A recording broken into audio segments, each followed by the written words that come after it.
I am firmly convinced that if anybody else had set it up, we would just be using Discord. I see. So I mean, it's I don't know exactly whether you could say there was a need for Discord, but without a doubt, it's the biggest, most popular option. It's not going anywhere, at least for a while. Okay. Well, it looks like all of the technical issues are resolved, and we're back. And everybody's back except Jesse, who unfortunately life is in his way. So, hopefully he'll rejoin us at some point, but I don't think it'll be in the near future. That may happen to me too, but I'm going to stick with it for as long as I can. Well, we appreciate that. Enjoy having you around for sure. So, to I'm gonna give a little bit of a more in-depth recap than normal because last week we only had half the team, and I unfortunately I don't know how much you guys all know about what happened. So we're just gonna go through it all. You had met with Mamie Knight, whom you then found out was an alias. Her name was Rose Whitehill, and she works for Strategic Solutions Incorporated. And she sent you guys to GBH 45 undercover as Wayland Yutani scientists, doctors, engineers, that type of thing, to check out their project, get a tour of the facility here at GBH 45, and you found that the whole upper level was a complex cybernetics project where they had created new software and firmware for cybernetic limbs and such. For instance, say that. And did that scan over? Did that move over? I don't know if it did or not. But anyway, I see it. Yeah. okay. And as you guys were trying to figure out what your next move was, how you were going to penetrate further into the facility because the lower levels were off limits, and Max Decker had stayed on board ship, and also there's an SSI team nearby waiting to help you guys out if shit hits the fan. And guess what? Shit hit the fan. All power throughout the entire colony, including the ship, was knocked out, and then a huge C-shaped vessel broke through the clouds. Of course, the only person to see it was Max, because he was on the bridge of your vessel. You guys were all inside. And then a black rain fell from that ship onto the colony. Another vessel, a small ship that Max really couldn't see at the distance, but outside of just the reflection off it, appeared to try to dock with that large ship as it hovered over the colony. And the ship clearly went into some sort of FTL drive while in atmosphere right over the colony, and the shock wave from that mostly leveled the colony. At that time, Dwayne was making his way down the elevator shaft with the facility director, Dr. Miles Dyson, in order to get to the reactor and emergency generators to get those up and running. And with the shake from the shockwave, the poor Dyson fell and splatted at the bottom. You guys got word from the SSI exfiltration team that likely story Dwayne pushed him, that things were bad on the colony. Obviously, there was a lot of the colony was leveled by the shockwave, but also the black rain was causing colonists to mutate into other things, and he was on his way to the facility with his team. And then there was another set of visitors, and he called over to Max and said that you better get them some help, some weaponry, I believe is what he told you to do. And Max loaded up your new tractor with weaponry and spacesuits, and ran over from the ship to the facility. just as a ship landed near your ship that he couldn't see, and the door clearly opened, and there was a hint of motion as some figures came out, and then the door closed up again. So, long story short, you guys made your way further down into the facility as Blake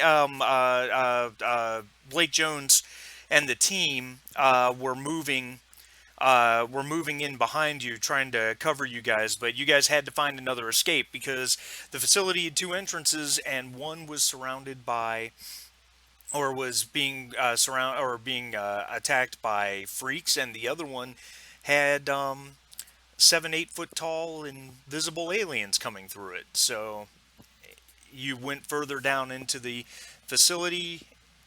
You did retrieve the mother computer core, or the backup hard drives, I should say. As you went further down into the bottom level, you ran across that guy in some sort of containment cell. And then you found the big door that led into an underground cavern. Marty, did you just post something? Because I didn't see You anything. didn't see it? All right, here, let me do this.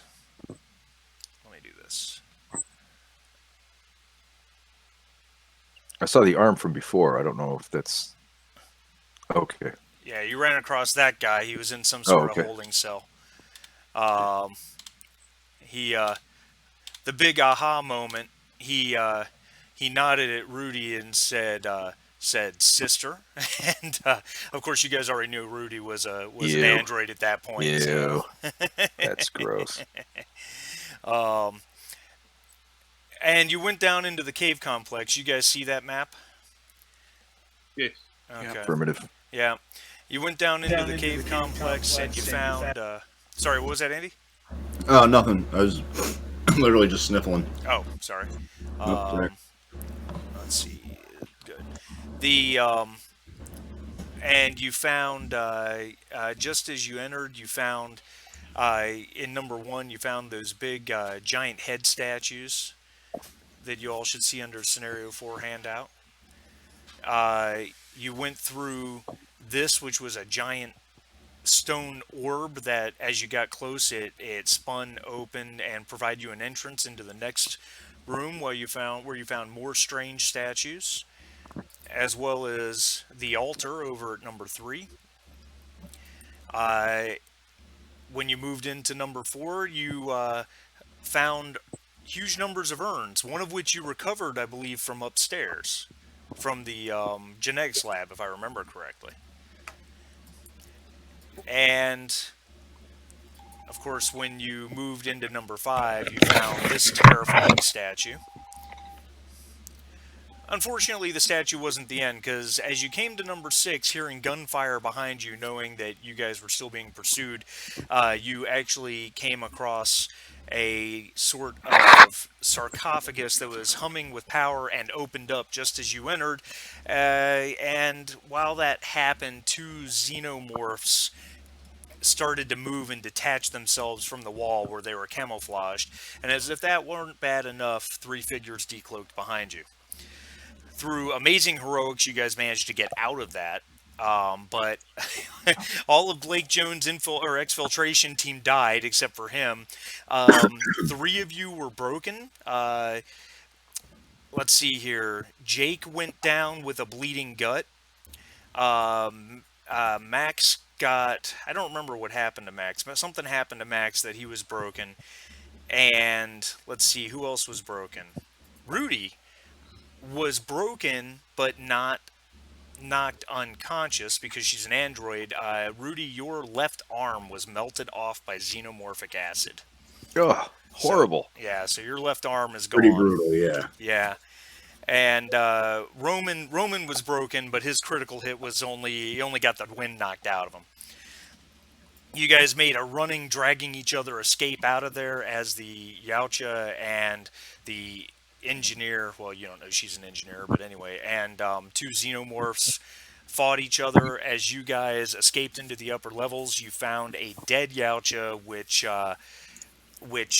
Blake Jones, the SSI guy that's with you, activated a computer on that Yautja's wrist and said you guys had to haul ass because it's going to explode.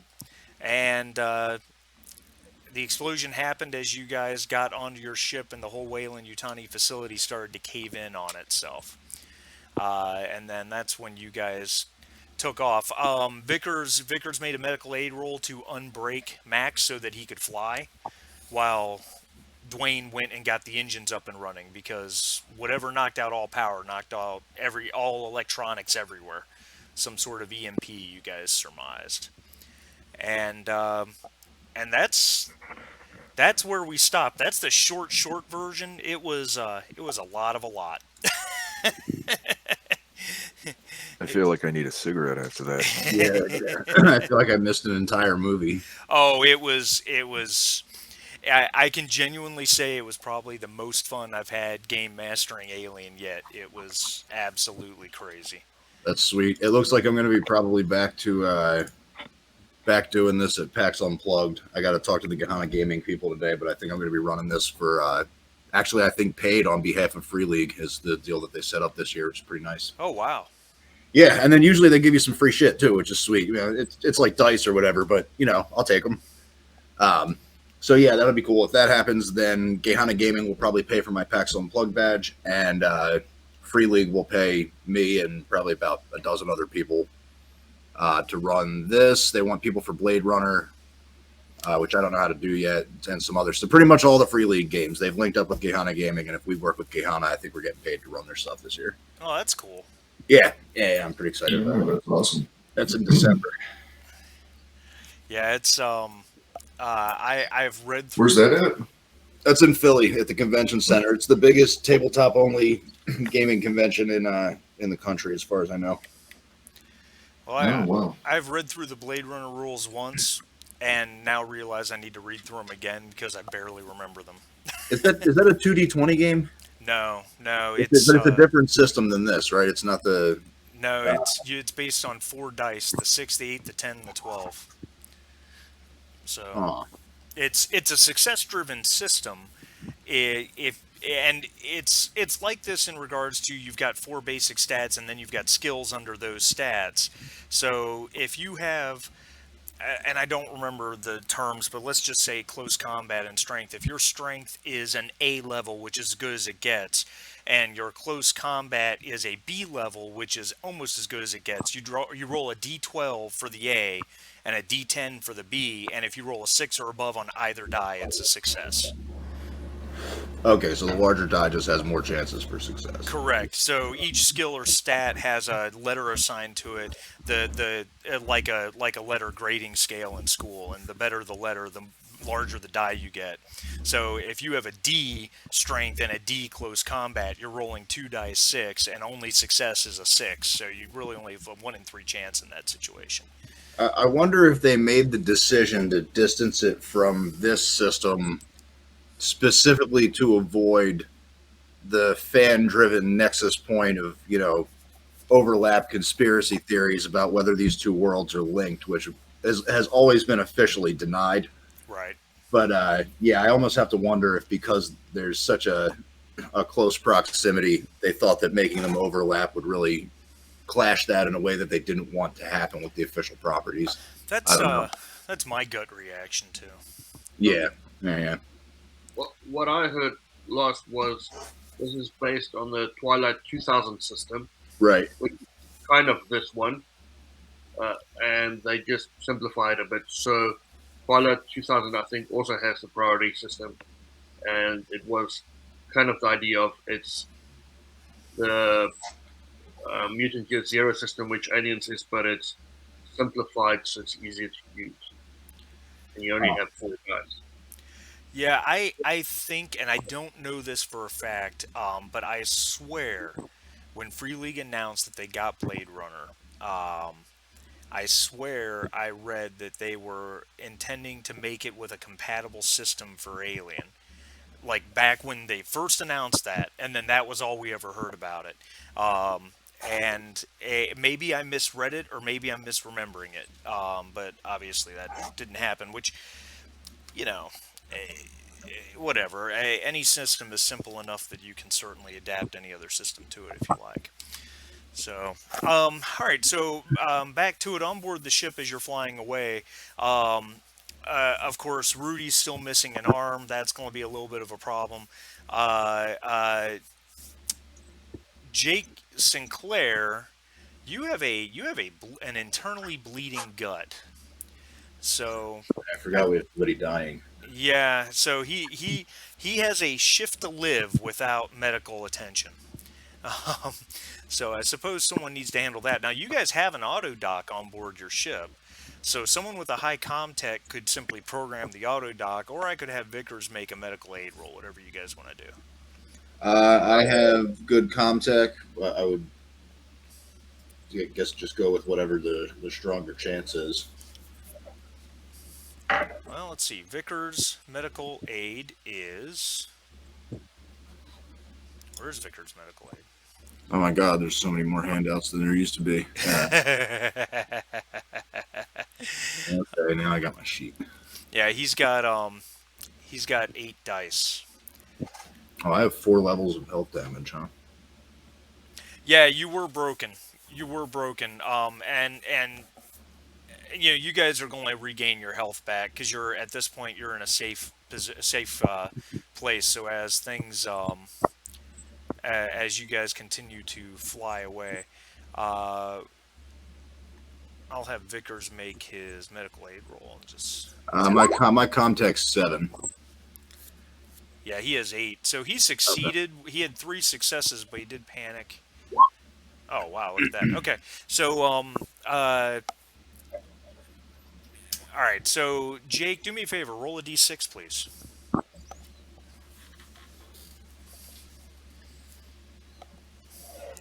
A 5.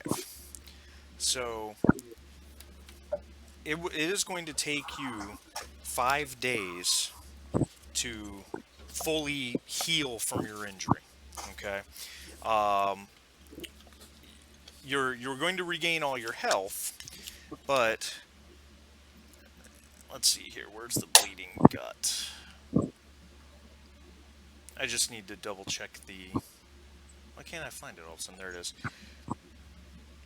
So while you are healing over the next 5 days, and that's 5 days out of cryo because I don't believe your body can heal while in cryo because your body's metabolism is slowed to next to nothing.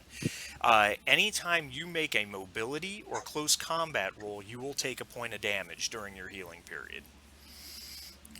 Okay? Gotcha. All right, very good.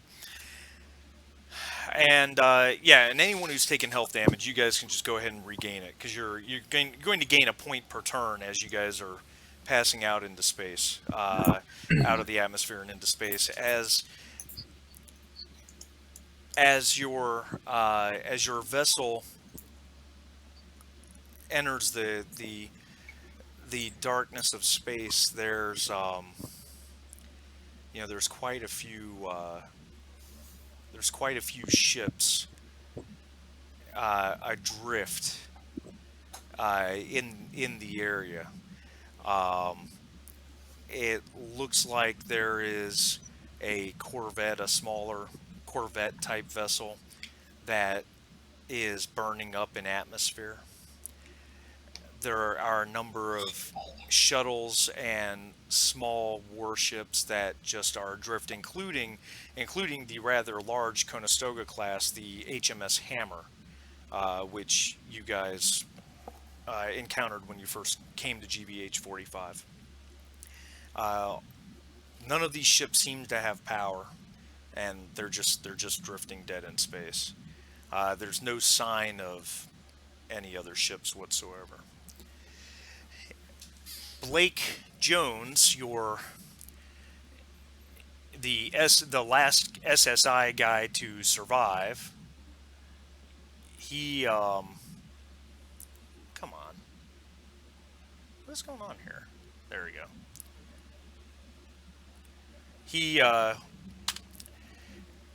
had told you guys he had taken off his hazmat suit and had told you guys to set course for that system right there, NN4285, otherwise known as Grendel, which is in ICSC space, Independent Core Systems Colonies. So it's independent from any of the major government. The ICSC basically has their own confederation, as it were, that you guys could meet Rose Whitehill there. So, and that's where. Could you ping that again? Yep, it is right here. Ah, got it. It is, and you guys are up here in GBH 45, so it is, it is a good 13 parsecs or so away. Quite a stay in cryo, 78 days, give or take. But with that ended that scenario, and we did not do experience last time, so we're going to play a little Alien the Accounting really quickly. So just for experience, just going down the list. Everybody ready? Just close my sheet. There we go. Yep. I was trying to see where you were telling us we were on the map, which I also missed. Oh, no problem. I can. I'll ping it in a moment. Yeah, no worries. So in the last two scenarios, did you participate? Did you risk or sacrifice something to further your personal agenda? Can I ask a question quick? Please. Did you do anything with my experience points? I have it, for some reason, clicked up to 8. I did nothing with your experience points. I believe, in totally good faith, I believe I had 1 left over from last time we spent. I know that I don't have 8 just sitting around. Because both times that we got experience, I dumped it straight into stamina. Gotcha. Okay. So I'm going to just take it back to... I was just making sure that you didn't already put experience on here before I start going through. No, I did not. And also, is this character participation, or was I here? It's player participation, Okay. Unfortunately. No, all good. Now, in terms of your personal agenda, I don't remember what your agenda was. I'm trying to find a cure. Okay. You're going to get that one, and I'll tell you why in a minute. Okay. Did you risk your life for your buddy PC? I know Dwayne got that one because his buddy is Max, and he pulled Max. When he mobility rolled his way out of the fight, he pulled Max's broken body with him. Rudy, who's your buddy?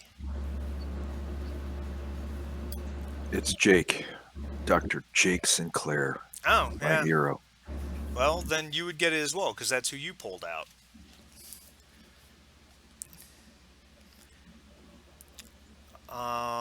Let's see here.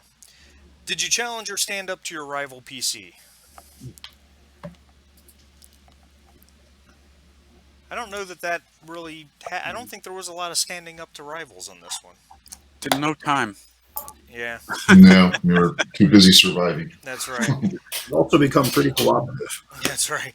Did you make a panic roll? Okay, we all know everyone gets that. How do you play Alien without panicking? Did you overcome a dangerous event using violent or non-violent means? That's, of course, a yes. Mm-hmm. Did you make a significant discovery or revelation? I'd say so. Oh, yeah. Okay, now this is a good one. Did you perform an extraordinary action of some kind?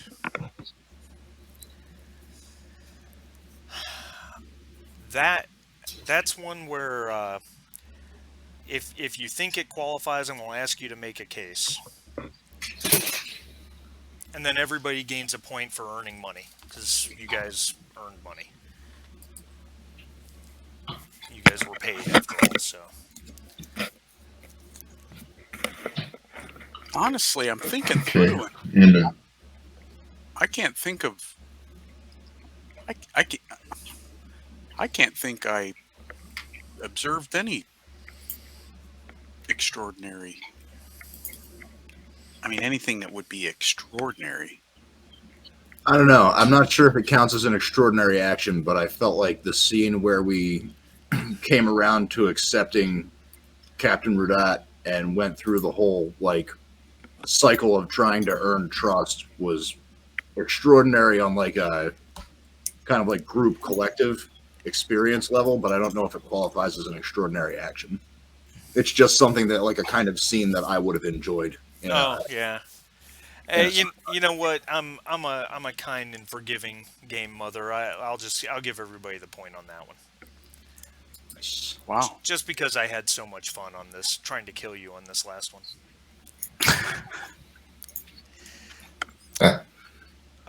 And then the last question would be based on your agenda. Did any of you gain a story point?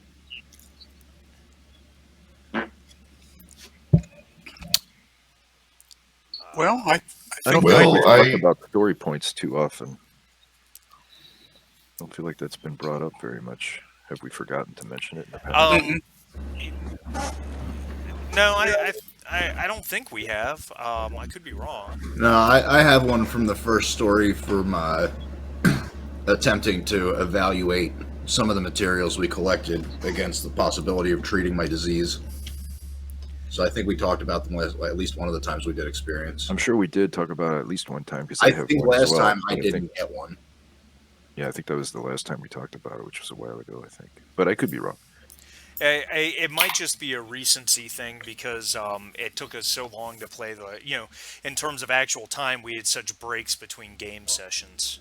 It may seem like it was further back than it was. Jake, you were the one who wanted to take the urn, right? Even though Dwayne is the one who actually picked it up, you were the one who wanted to bring it with you guys, weren't you?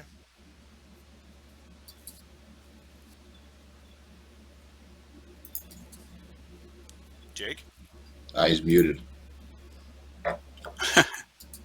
Yay, I'm unmuted. Thank you. Yes. No problem. All right, so yeah, so you would definitely gain a story point for that. Thank you. Let's see, Rudy. Well, that's interesting. I'll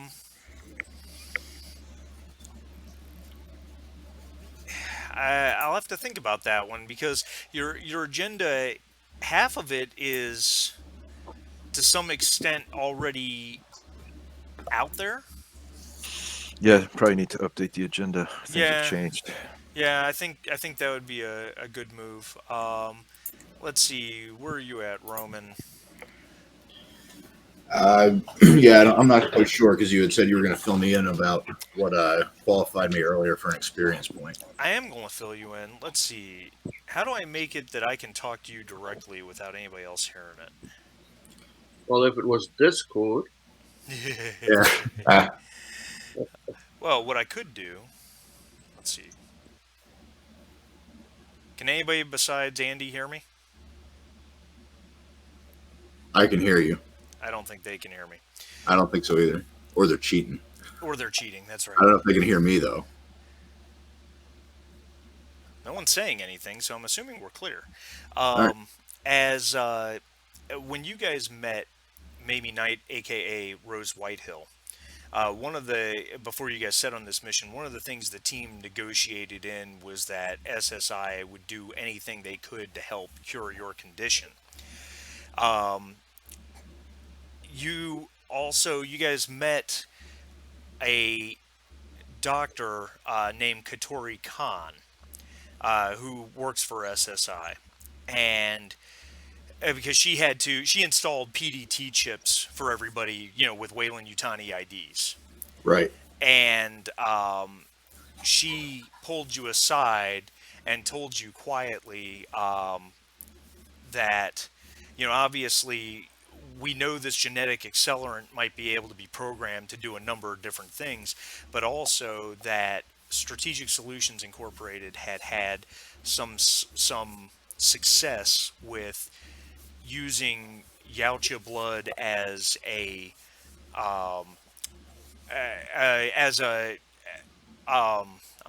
as a treatment for various diseases and illnesses, and there might be some potential there should you get that opportunity.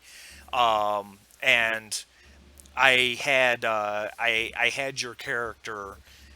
I had your character as you guys were exiting, as you were running. I had your character stop at the dead Yautja body, or ask the team to stop and just take the quickest blood sample they could before you guys got out of Dodge.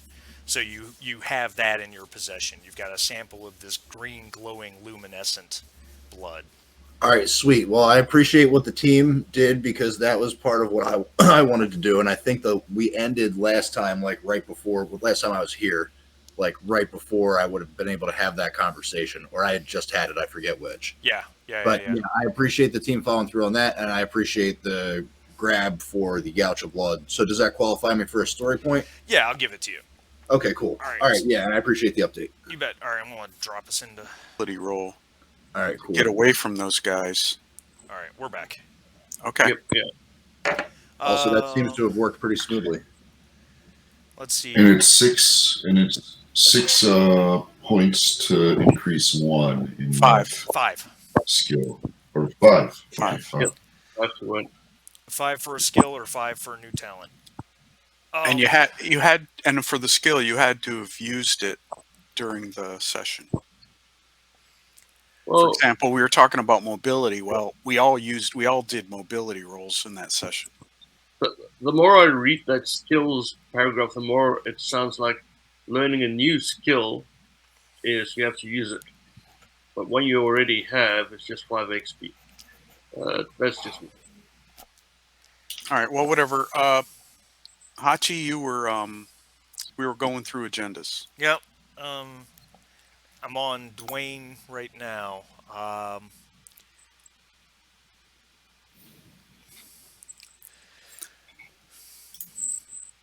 I'm really not sure.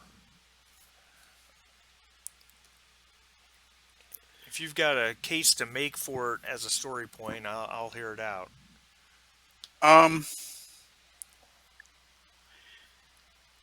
Yeah, the question is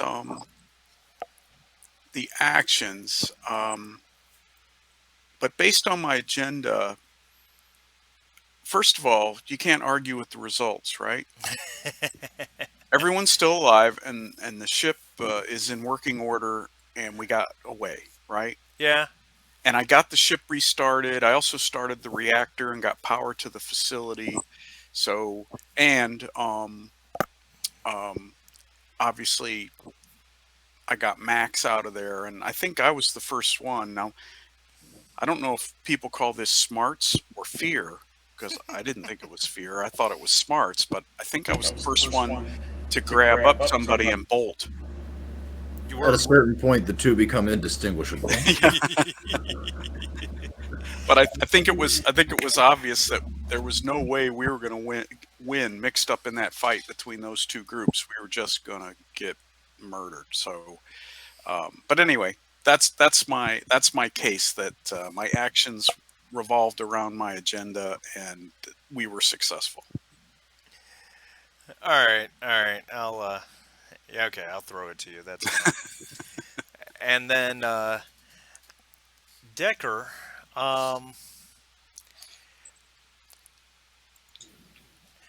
again, I'd ask you to make the case. I'm not sure how you got there. Well, I would say, I mean, I put up a good fight and ruse to stay on the ship in order that we had it when we came back. I don't know that I actually like defended the ship other than that, so I don't know about that one. Yeah, I think we're going to pass on that. But your character sheet says you have no story points. Is that correct? I burned one. Oh, okay. Last time, I can't remember for what, but I know I burned one, and I think I had one left. Okay. But I remember going through, hemming and hawing about it with the group. I forgot what we did with it. But yeah, but I do remember that as well. But I'm sure you've got a story point still hiding in there, because I don't think any of you were completely out of them. I mean, I'll take it, but yeah, I don't. I thought I just had the one left. But, Yeah. all All right. So, Jake, what did you spend your XP on, if you don't mind me asking? 1 point range combat. Okay. Very good. Rudy. I upped my manipulation one. Okay. It So seems what to are you come up up to? a lot. My manipulation. Yeah, I'm score? doing mobility. I'm at 2. Oh wow. So you. Oh, that's right, because you have that huge empathy.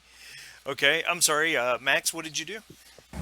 I increased my mobility Okay. for Bob's. It's Very probably a good good. call. Dwayne. I increased my mobility by 1. All right. So that puts me at, well, my mobility was 0, so that gives me 5 dice. Okay. All right. And Roman. Or Mitchell. I am increasing my observation by 1. All right. And then I'll have 2 XP left over. Very good. I figure it doesn't make a lot of sense to, like, my instinct is to put it into stamina, right? Because I potentially keep getting knocked down, but it's not like I've been hanging around lifting weights and running around the ship or anything. That's right. So, but I also figure that there's 2 components to what I'm really trying to do, which is to stay on my feet physically in the first place and figure out what's going wrong. And I think that we've been doing enough observation. We don't have to make a case for spending it, but that's my rationale. I got you. All right. So then comes the next question. Should you guys, if you guys want to go ahead and set course to Grendel and hit the freezers, or if there's anything else you guys need to do or discuss, it is a 78-day trip to NN4285. Yeah, Roman needs to go in the deep freeze as soon as possible. And you guys can drop all your stress and gain all your health back. Now, Rudy, as that pertains to you, while you'll have your health back, you're still missing a left arm. Repairing a synthetic's critical hit is not just as simple as doing a medical aid roll. Obviously, it requires, for instance, to replace an arm. Not only does it require a Comtech and a heavy machinery roll and a shift to work, it also requires the arm,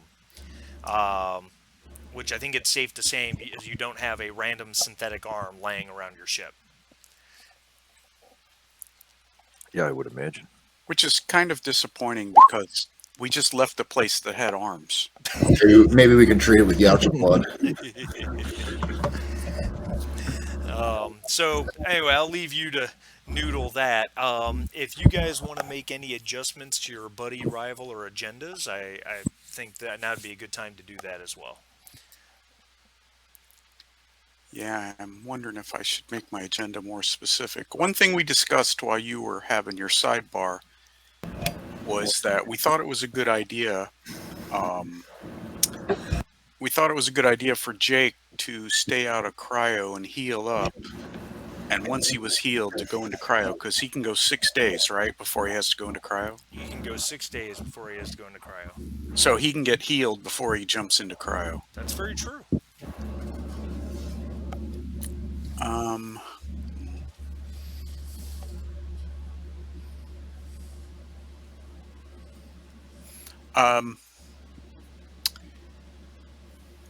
I guess before we jump into cryo, we should take stock. I was thinking we should take stock of everything that we have or lost, and what damage we've taken. Like, my suit is pretty beat up. My armor rating on my suit is down to 3. So I guess we could do it later when we come out of FTL, but at some point we gotta say, okay, what stuff did we lose? What stuff did we leave? So that we can place it. Yeah, and I agree. The one misgiving I have about the core rules, or at least the management of the character sheet, is it's pretty tough to remember what you have on you and encumbrance and all that. I don't know if we need to take time to double check that or. Well, for one, I just deleted the handout that was called on the tractor because, well, the Okay. tractor's Okay. gone. Yeah, it's gone. Right. So you do have the ship stores. There's a few things in the ship stores. And then I think it would be safe to say that, for instance, the ship store says it's got 6 Mark 35 pressure suits in it. Well, in reality, they came out of the stores because you took them. You took them into the facility and everybody put them on, and those are all damaged. I mean, that's something we can clean up. Yeah. We can clean up in a bit.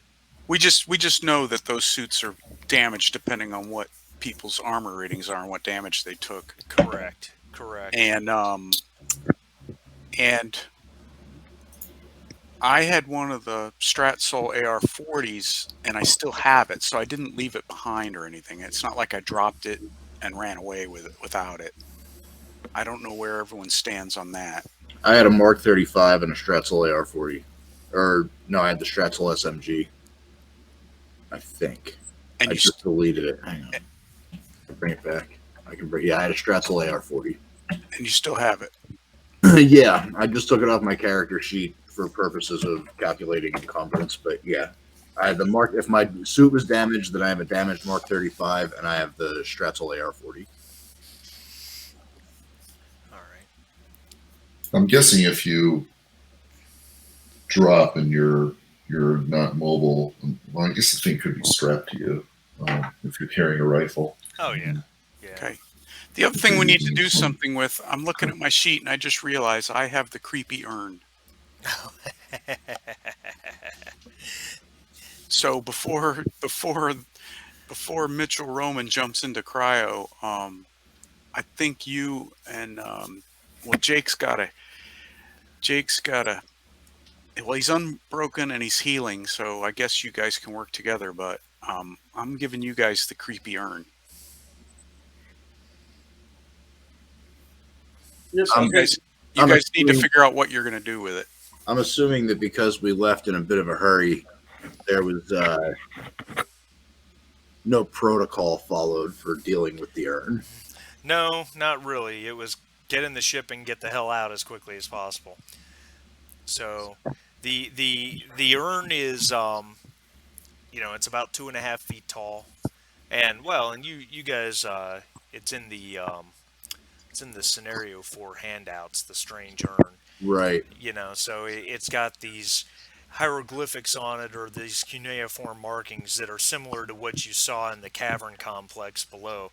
And of course, you saw hundreds of these things down there as well. This one you pulled out of the genetics lab in the third level of the complex.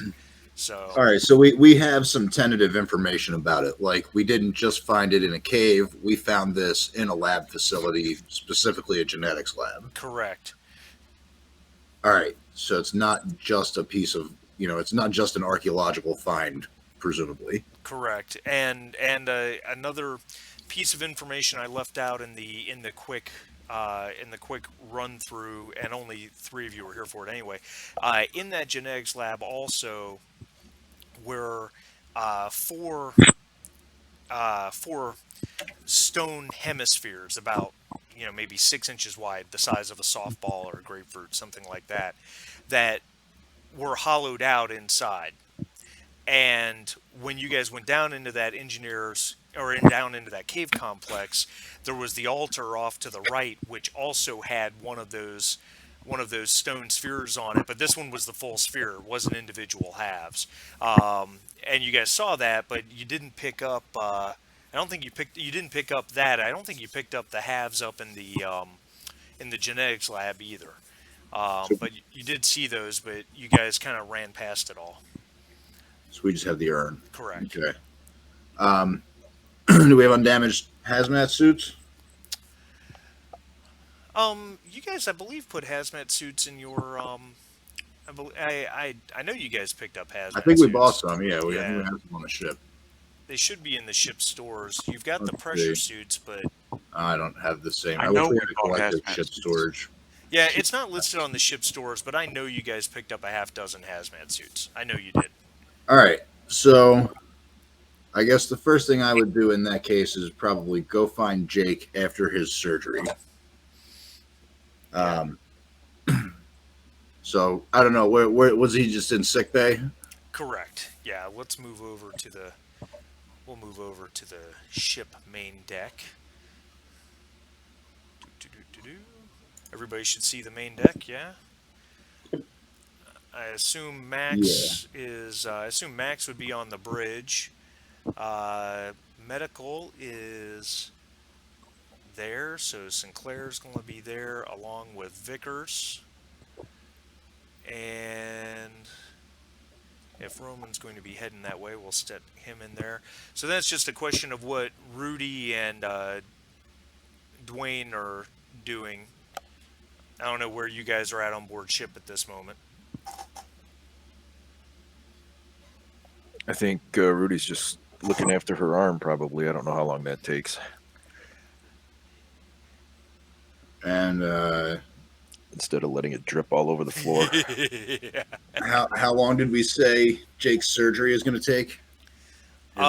He had 2 successes, so it let's see, it's on the critical chart. With 2 successes, we'd say he could. We'll let him do it quicker. You're talking a couple hours. All right. Well, I would probably be resting myself since we're all in the process of healing. So I would just wait till the surgery ends and then come down into infirmary. That'll be fine. Dwayne, where are you at? What are you up to?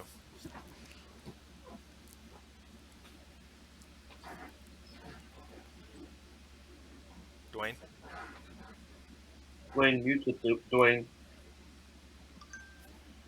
He might have stepped out. Sorry. It's No, okay. I was talking while muted. Well, obviously, the first thing I do is strip out of my suit and look at the damage. It's got an armor. I've got my armor's down to 3, but I think it started at 4, so I think I've only lost 1 point. I think, is that correct? The armor? 5. Oh, it was 5, so I've lost 2. So it's not ruined, but it's not in pristine shape. For sure. I think everybody's suits need some repair work, except, well, Rudy wasn't wearing one because she didn't Right. need to. So what I was thinking was, I don't know what it takes to do repair work on these, how long it takes, but I did maintenance on the ship before we landed, so Right. it's not like maintenance is due. And that's another question I have. If we're in cryo for 78 days, how often do I have to wake up to do maintenance? Is it every 30? No, it's supposed to be once a week, but I Once a don't. week, I don't okay. really. You just assume we do it. Yeah, I just don't like weighing the game down with it. Okay. Yep. All right. So anyway, I thought that since we have some time, In fact, we've got at least 6 days before I have to go into cryo after we jump. I'll take up all the suits and go back to the engineering section All right, and see if I can start working on patching some of these up. that's fine. We'll let you make a heavy machinery roll. Won't make you roll for each suit. Just let you make one general roll.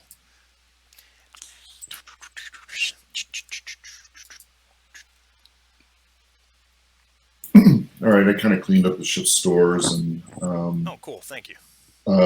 what I did was, though, I mean, maybe the system that we do, I have, like 94 times prefab meals, and like for the suits, when you check one out, just subtract it and then add one back when you put it back.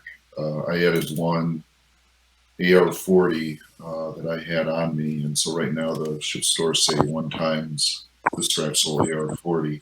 If anybody else had one, just drop it off your character sheet and change that 1 to a 2. Yep. I think that's probably the only way you can do it. Same with the hand cannon. I don't know how many people checked those out or how many we had. I guess we had 6. You had 6, but nobody checked them out because you guys didn't take weapons. That's right. Yeah. But I put stuff on the tractor too. Yeah, you did, but you didn't grab any of the hand cannons. You were focused on rifles. So. Okay, so maybe we only have the one AR-40 left because the rest No, were. I've got an AR. No, I've got an AR-40. Okay. And I brought one back on board. Yeah. Okay, so we got at least 3. Yeah. Yeah, I'll put my 40 still. You have yours. I have one on my character sheet as well. All right, so that's 5. That's way better than 1. Yeah, it is. So it looks like we should have 5. 5 at ship stores now. Everybody removes. I also had a reload for it that you can put back in there. Okay.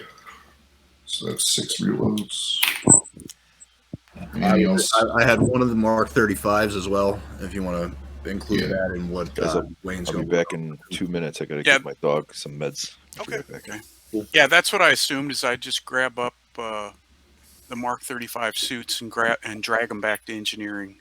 Okay, so I'll put 6 in here, pending repairs. Yeah, Dwayne won't have any trouble repairing them Okay, we'll with his just heavy leave it the way it machinery is. roll. It's just going to take him probably about I would imagine it's going to take you a good shift to fix them all.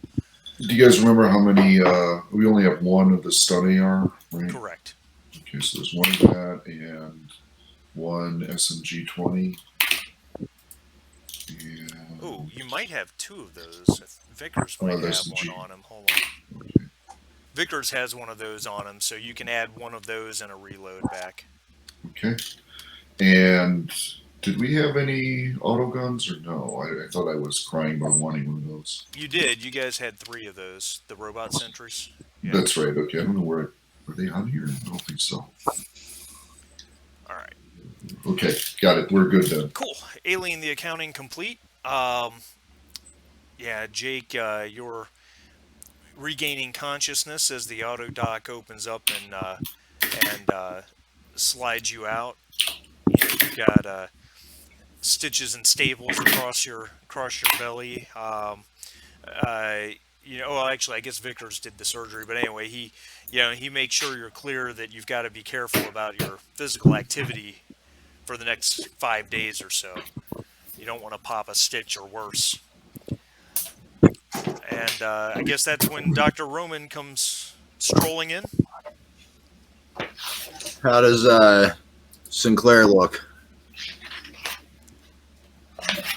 Is he on his feet?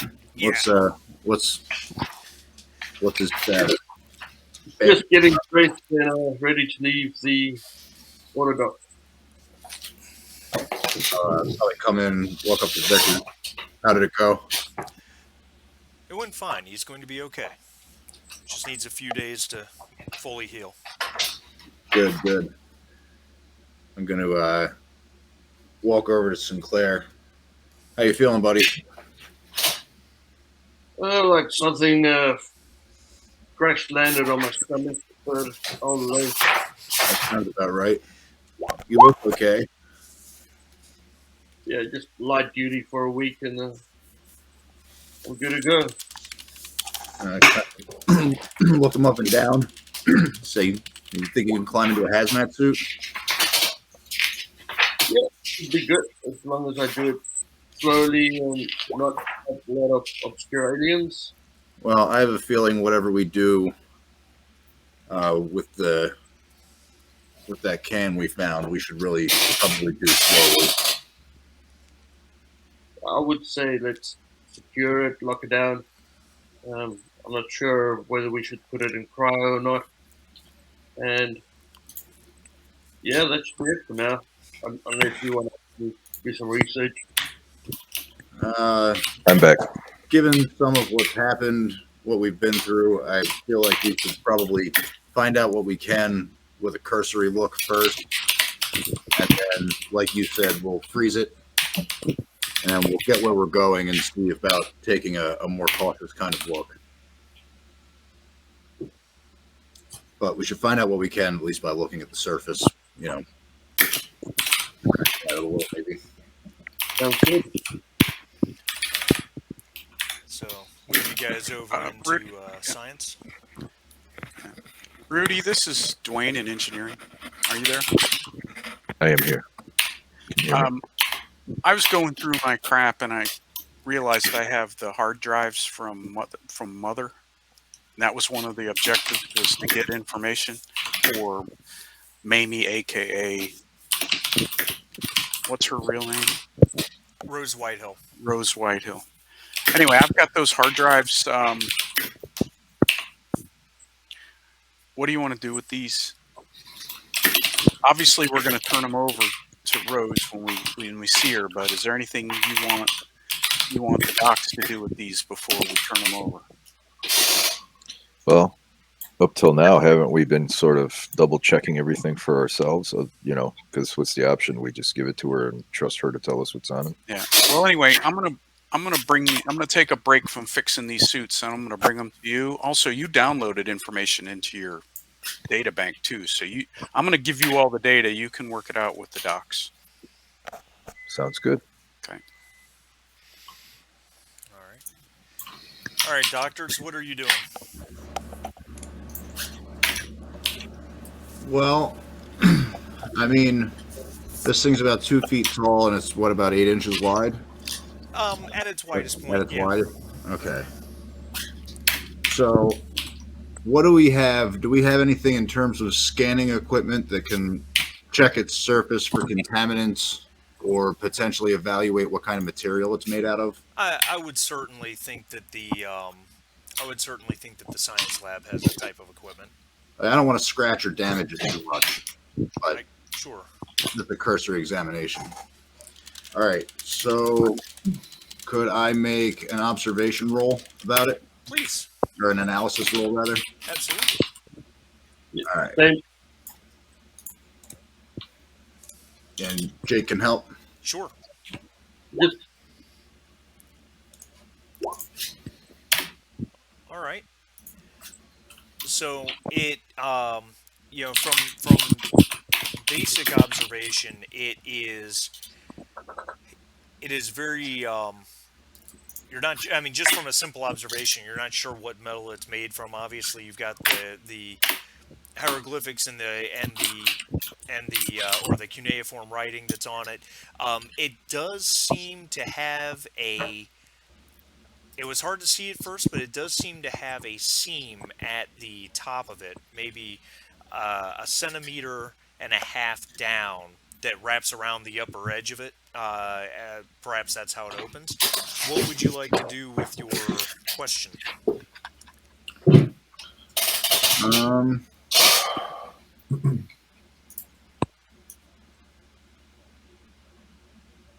I suppose I don't always like the list of questions very much.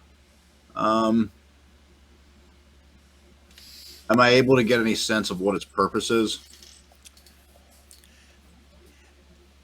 It is. You have absolutely no doubt that it is a container. There is something Okay. inside of it, and it seems, whatever the material is, it seems to be a degree of self temperature regulating. Okay, so this thing seems to hold its temperature no matter what, and it's a container for something. Correct. Well, what do you think, Sinclair? I think that we could spend a little more time on it, but if it's keeping itself cold, I think the idea of putting it in cryo starts to seem pretty good. We don't know what's inside it. Obviously, there's some sophistication to it that we don't understand. Hang on a second. I got to take a call real quick. I think it's actually about a job. I'll be right back. Okay.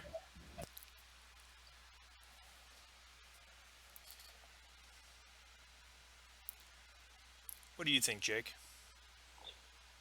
At this point, I fully agree. We're down, but not completely out. So rather just put it in containment for now, because we don't really want it to explode on the ship. All right. That works. So I will let you handle that.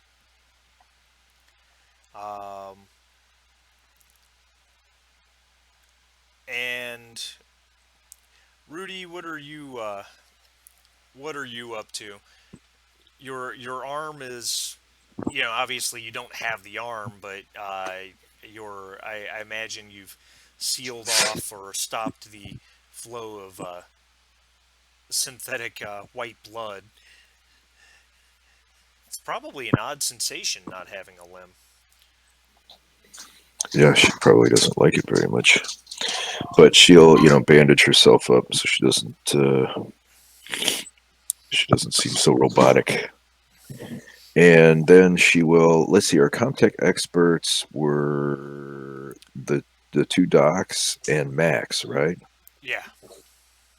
Okay, so maybe she'll approach Max since the docs are busy and start discussing a plan for um, reviewing what's on the hard drive and what's. I guess she has data in her own hard drive as well, right? Yeah, stuff that because she jacked into Mother and was downloading, while at the same time Dwayne was locating and grabbing the backup hard drives.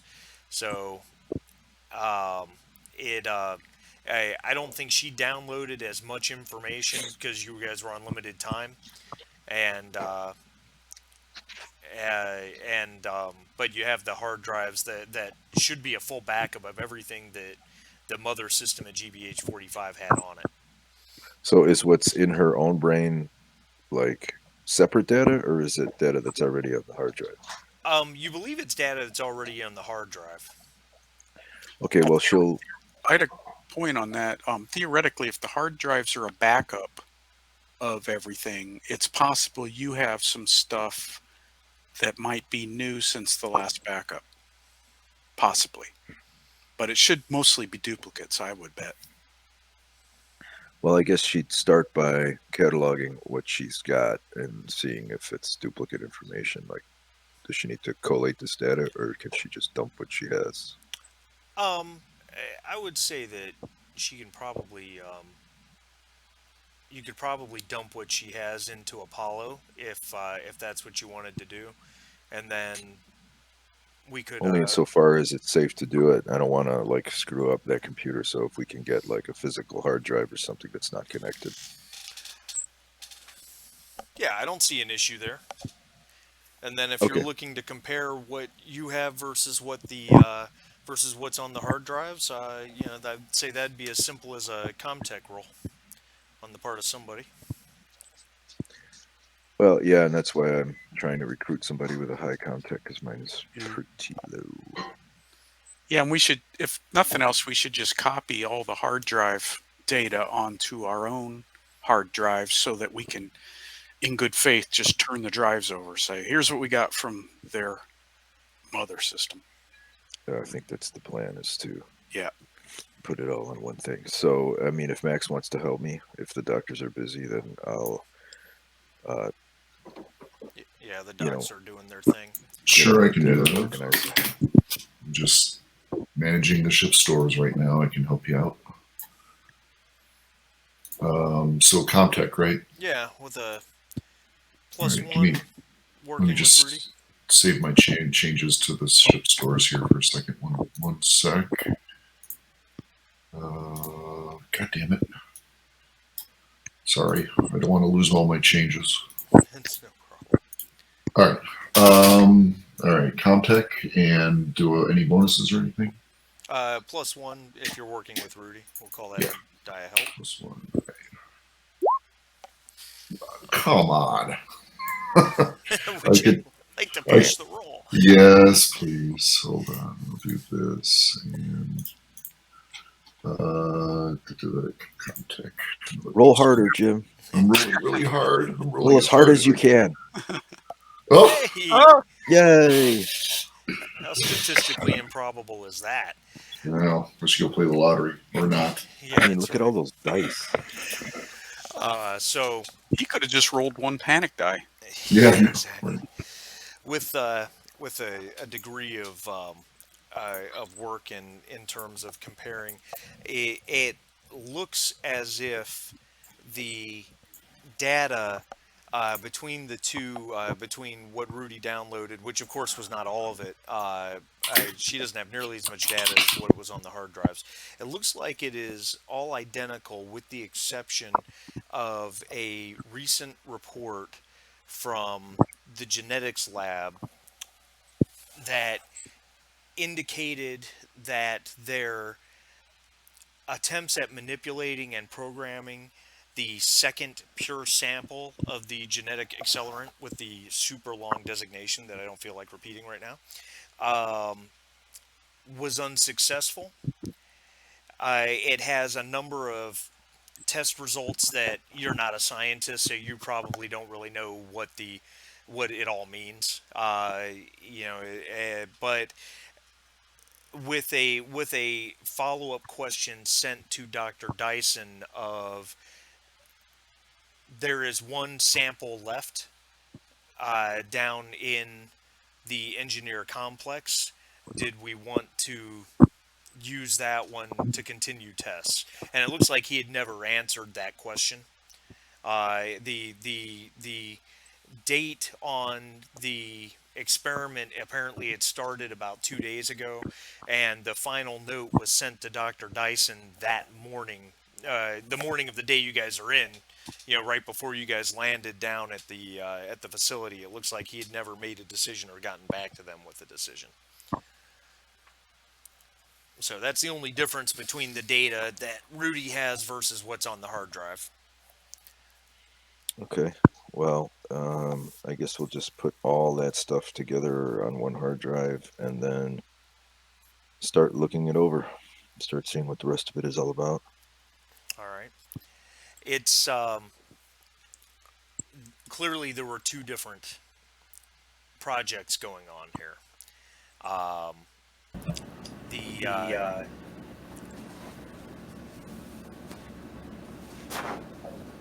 was weird. We got a really bad echo. That might be because I turned my mic back on. Sorry about that. I came back, but I actually also have to run the dog out. I'm sorry. She just started whining at the door. Okay, do what you gotta do. Okay, and there were two different projects going on at GBH 45.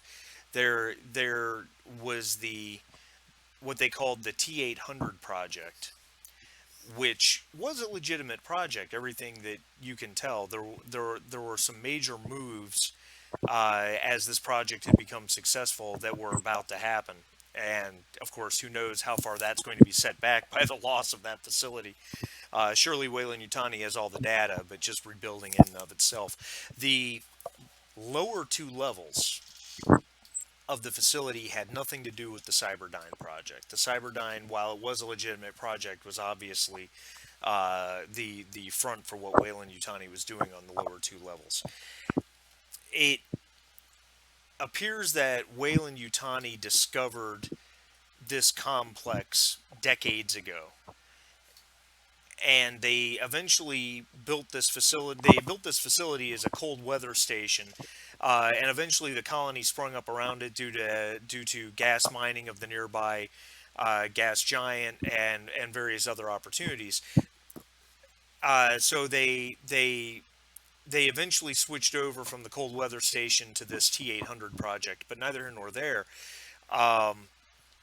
It would appear that they cataloged about 600 or 700 of those urns down in the cavern, as well as the 3 stone spheres that were hollow. They both contained the same basic chemical. However, the one in the urns is what Weyland-Yutani knows as the genetic accelerant A0 yada yada yada yada. Whereas the stone spheres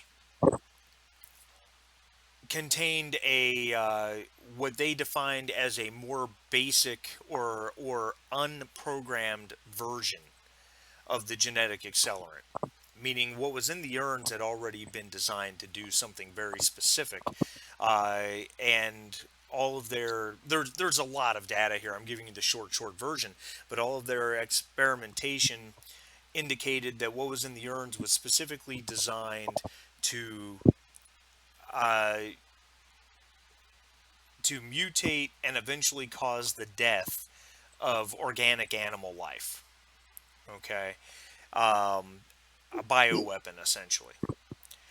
Whereas what was in the spheres would break down animal cells and DNA, but it wouldn't mutate it. it looked like that the genetic code had specific markers in it where there were literally spots, empty spots for genes, so that it looks like it could be engineered to do any number of things. They were just starting to scratch the surface on that, and they had used up 2 of the 3 samples they had, and that's where I guess they had reached that decision point of what do we want to do with the third one. That complex, which they call the engineer complex, and that's not the first time you guys have heard that word. They of course, they of course have pictures as well as information about all the things you saw down there, the stone heads, the other statues, the statues which appear to be what they call statues of engineers wearing biosuits and biohelmets. There's not much information on that. You're not sure what that means. The full color statue of the female engineer with the xenomorphs XX121. There's a lot of discussion about the writing, which they talk about, as we've known for a long time. The writing is, in addition to language, it's actually musical notes as well. If only we had a flute so that we could more directly see what those are. Not sure what that means either. They do mention the final cavern, where the woman rose out of the sarcophagus. They discuss that sarcophagus that is clearly an engineered cryo tube of some kind, and they know it has an occupant who seems to be alive and stable. No decisions had been made to open that cryo tube, that sarcophagus, and make that individual come awake. So why it happened while you guys were down there, you're not sure. What's interesting is that there is absolutely no information, discussion, pictures, anything of there being actual xenomorphs down in that cavern. Of course, you guys encountered 2 when she rose out of that sarcophagus. So, one final note, and this actually comes out of Rudy's databanks. I'm sorry, I missed this part. There is a comment from an engineer, a Weyland-Yutani engineer, working down on the lower levels, questioning the buildup of tachyon particles in orbit around GBH-45 and what precisely that means. But again, that was something that hadn't been answered, because that literally, that communication was literally put in the system about 10 minutes before you guys actually landed. And if you remember, you detected that buildup of tachyons as you guys were coming in for landing. Can we isolate what that signature might be and potentially use it to detect those strange ships that we saw, unless it's a coincidence? That is a really interesting question. And I'm trying to decide how I want to go about that.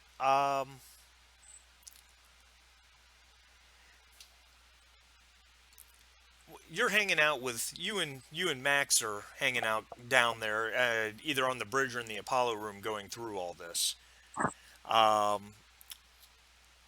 So make you and Max make a straight wits roll. Ignore any stress. Just make a straight wits roll. Okay. Nope.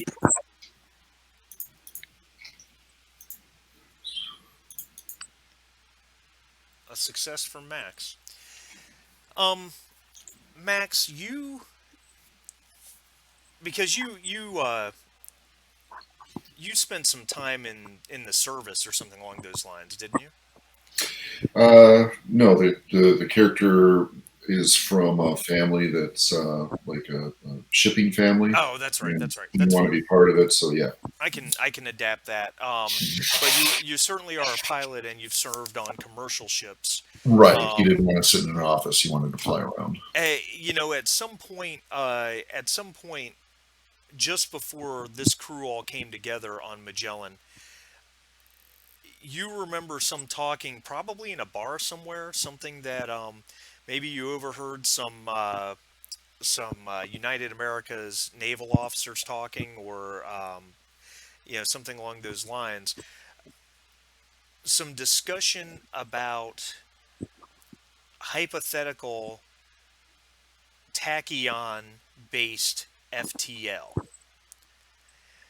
And it's interesting because it should be faster than current FTL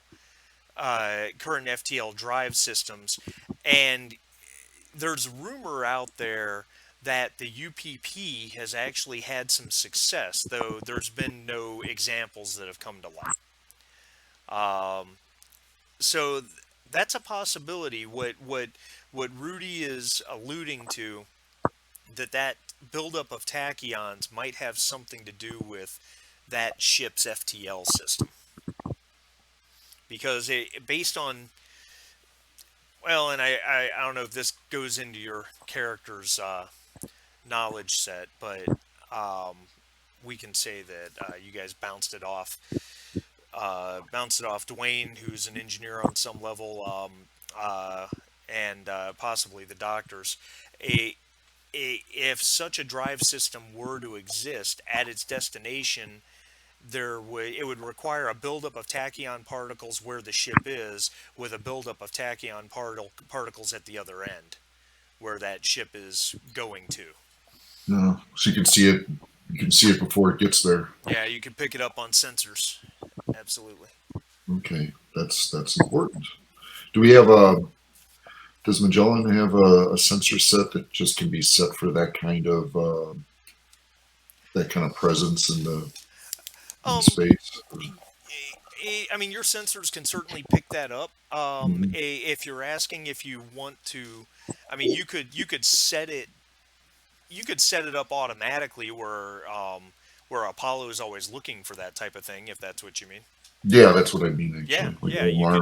I'd let you do that. Absolutely.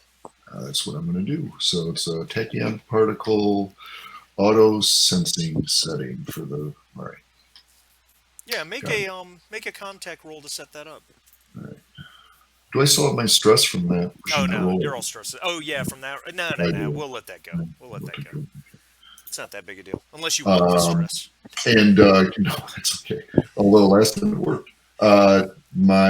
Does the SDD contact device work for this task? I think. Yeah, I'll let you use that. That's fine. Okay. So I got a little helper pad here. Good thing too. All right. Good. And you have slowly inching up. Slowly inching up. That was for contact, right? I don't know what my sun sheet is. I guess you save it, right? Yeah, you can save it for an automatic success on a similar roll, or a roll to do the same thing. You can gain a +1 die to your next ComTech roll. You can do it in half the time. I got it. Yeah, I'll save a +1 for a related roll later. That will work if it ever comes up. All right. So we're going to cut back over to our scientists. I think you guys were in agreement that at this point you were just going to secure this thing? Yes. Okay. All right. Very good.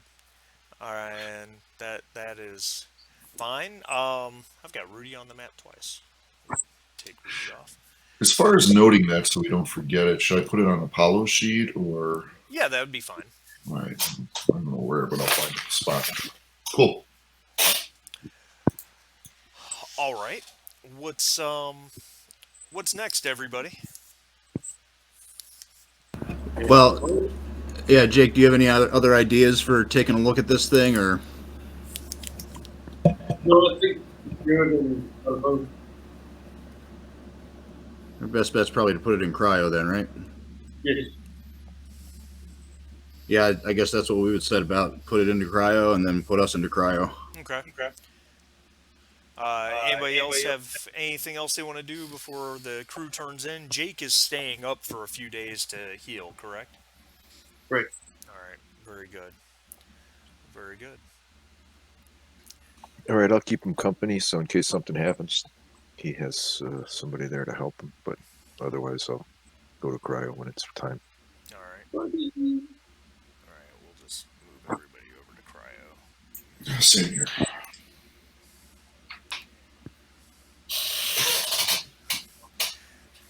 You know, Rudy and Jake, I don't know that you two have ever really been up for a period of time while the rest of crew is in cryo, and it's kind of eerie how quiet the ship is, I think. So, but yeah, everything goes smoothly enough.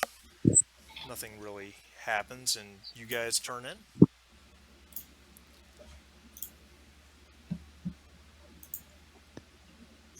That would be the plan. Yeah, that's my plan. All right. So,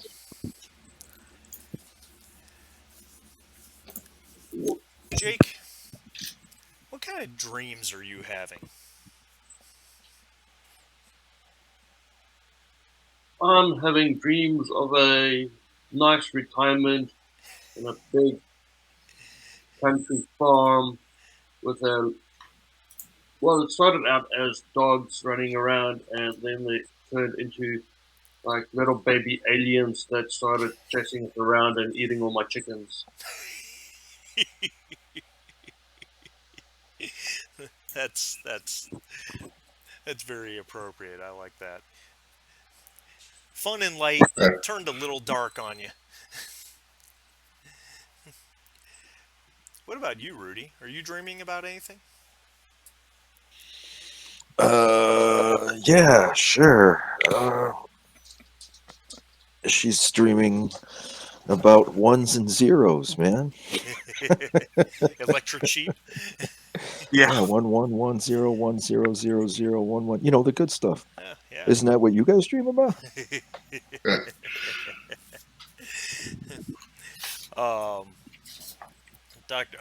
Mr. Max Decker. Let's see. I am dreaming about retiring to Montana, marrying a large American woman who will raise rabbits, and she will cook them for me. Awesome. One pig only, please. Hey, it's only September. and you will buy a pickup truck, or maybe even a recreational vehicle. Yeah, the recreational vehicle to see all 50 states. Do they let you do that in America? Yes, they do. No papers? We're all very old. Okay. Dwayne, how are you doing? How's your dreams treating you? Dwayne's having nightmares again. He keeps having that recurring nightmare where they're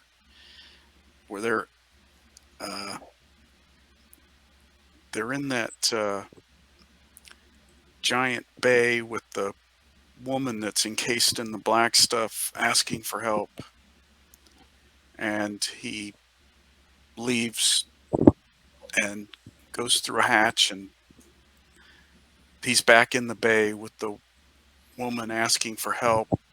And as he approaches her to talk to her, standing over her and looking down at the two of them is the progenitor. And the progenitor reaches out and touches his face and says, "You're so lovely. Join us. Join us." And he runs terrified away again through another hatch door, which opens back up onto the space. And it just keeps happening over and over and over. Sounds fun. I like rabbits better. Yeah. Dr. Roman, how are you doing? Not great. Dr. Roman is also having nightmares. And his is a little bit simpler, but just as awful. Dr. Roman is standing in a hallway not too distantly removed from Dwayne's chamber that he remembers back from when we were on the station. And he's staring down a Yautja, which is coming down the hallway at him. And he knows that he has to defeat it somehow, and that it's probably the only thing between him and being able to get through his mess, but the paralysis is setting in. And he can't yell, and he can't fight, and it's just getting closer. And all he can hear is Rose Whitehill repeatedly saying, "We'll do everything we can. We'll do everything we can." Oh, that's terrible. And that's very good for me, Dr. Roman. I appreciate that because as the form of that Yautja comes closer, it your whole vision in this dream, everything you see just kind of starts to fade, and a new dream begins, starting with an all-encompassing view of white light, almost blinding. Dr. Mitchell, Roman, you can't see anything but the white, and it hurts your eyes. And shapes begin to appear in a blur, which sharpen, and you think it's the you think it's the shape of that Yautja again. But as your eyes focus,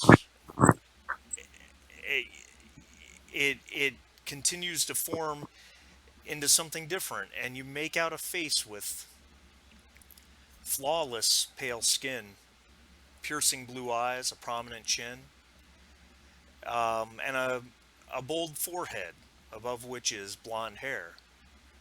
And in your dream, you recognize the face. It's the face of the man you guys believe to be an android, or know to be an android, that was in containment in that Weyland-Yutani complex underground. He smiles benevolently at you, but there's no love in his eyes as he gazes upon you.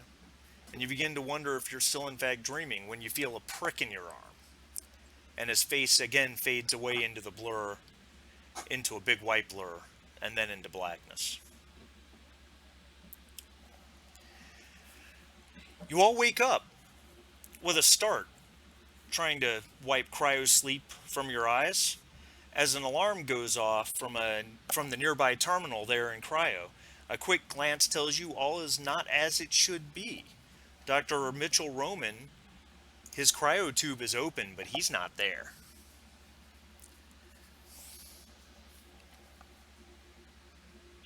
Ask the ship computer where he's at. All right. Can I spend a story point to be there? I'm afraid not, sir. Oh no. You are the story. Well, hang on. Yeah, okay. That's fair. Make a yeah. So you want to access the terminal? Let's make a comtech roll. Whoever wants to access that terminal. I want to do like the Star Trek thing. Apollo. Let's see. I'll do the contact. Yeah. We got pretty good contact here, and can I do my Seegson +2 again or no? Yeah, I'll let you do that. One success. Jeez. Okay. You can push the roll if you want. You did succeed though. Yeah, I'm fine. Okay. All right. So Dr. Roman is well, his PDT chip, which by the way doesn't say Dr. Roman. It says oh shoot, what was the name I gave Dr. Roman? I don't remember. Because you guys still have your Weyland-Yutani PDT chips installed. So Yeah, you actually, yeah. but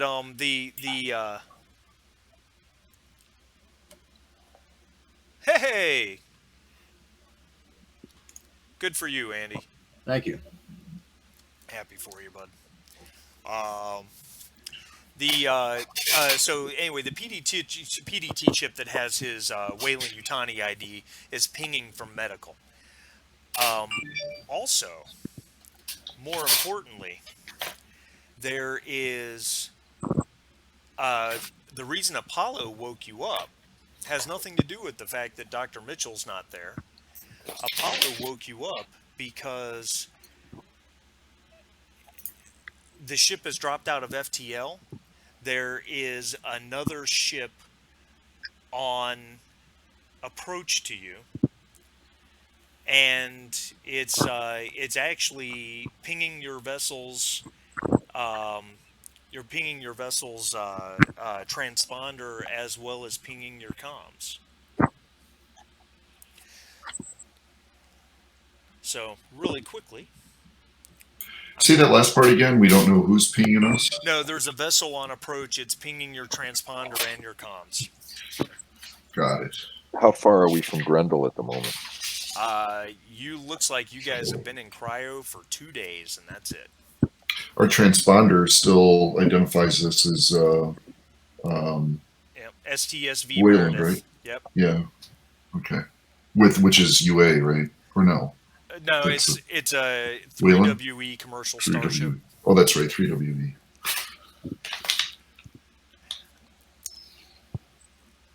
So before you guys decide what to do, I'm going to switch over to Dr. Roman really quickly. Dr. Roman, there are no dreams this time, just peaceful oblivion.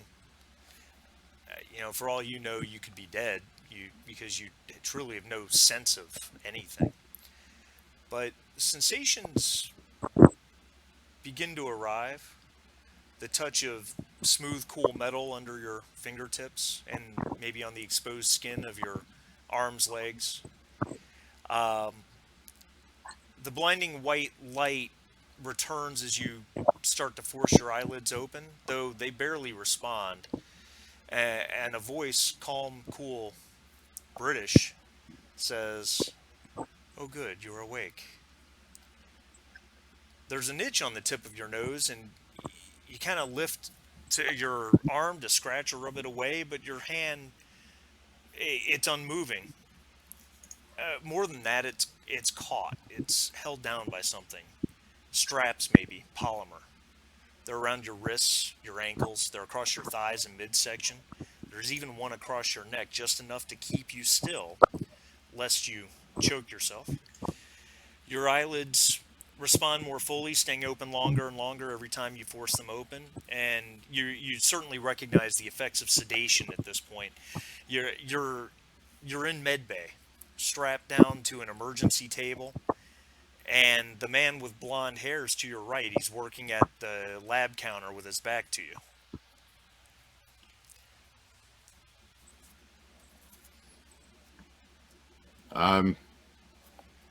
Look around, try to blink my eyes open a little bit better.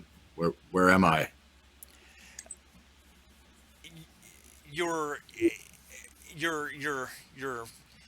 vocal cords and your mouth and your tongue just haven't quite responded to coming out of sedation yet, and it kind of comes out as a muffled mumble.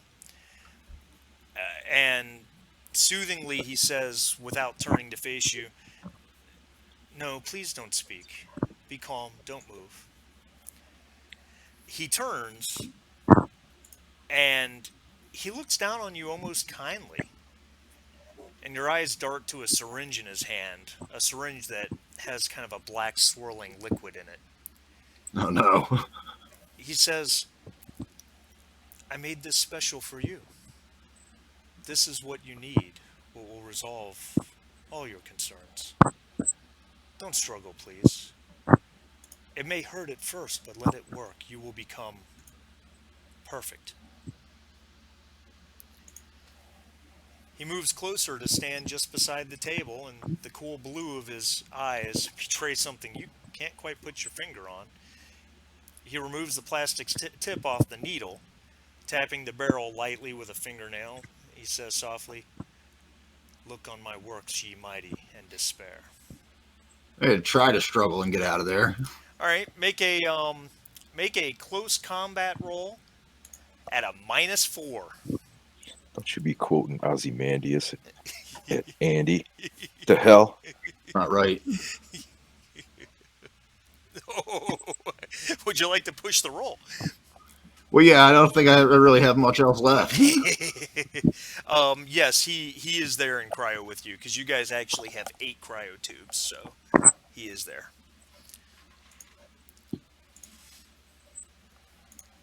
I'm sorry. Who's the Blake character? Did I miss that? He was the leader of the team. He was the leader of the armed team that came in after you guys. So the I armed have SSI team. failed Yeah, resoundingly. you. Oh, Sorry, I'm sorry. No, I didn't no, it's interrupt okay. Yeah, so I should actually move him over there. you. You Rapid cannot response team. you cannot move against these straps. And as you struggle, a blaring alarm suddenly sounds in medical and throughout the ship. Damn, he whispers as he places the protective cover back on the needle. I'll be right back. And as he turns, he takes 5 more syringes off of the counter and passes by you toward the door to medical. You hear the motors hum as the door opens and the slightest clang of metal as they meet closed again. You're laying on that table, probably counting by seconds in your head, and after a few minutes, the ship-wide alarm stops. But you are stuck on the table. Well, I've fought my fight. I don't know if there's much else I can do. All right, so we'll cut to the main crew. You guys are standing around that terminal. The ship is pinging your transponder and is on, and as well as your comms. And you know that Dr. Mitchell Roman is over in medical somewhere. What would you guys like to do? So the computer is telling us that Dr. Roman is in medical. Correct. Or I should say his alter ego, if that makes sense. Max, His alias. Yeah, that, his alias. that ship out there is pinging our comms.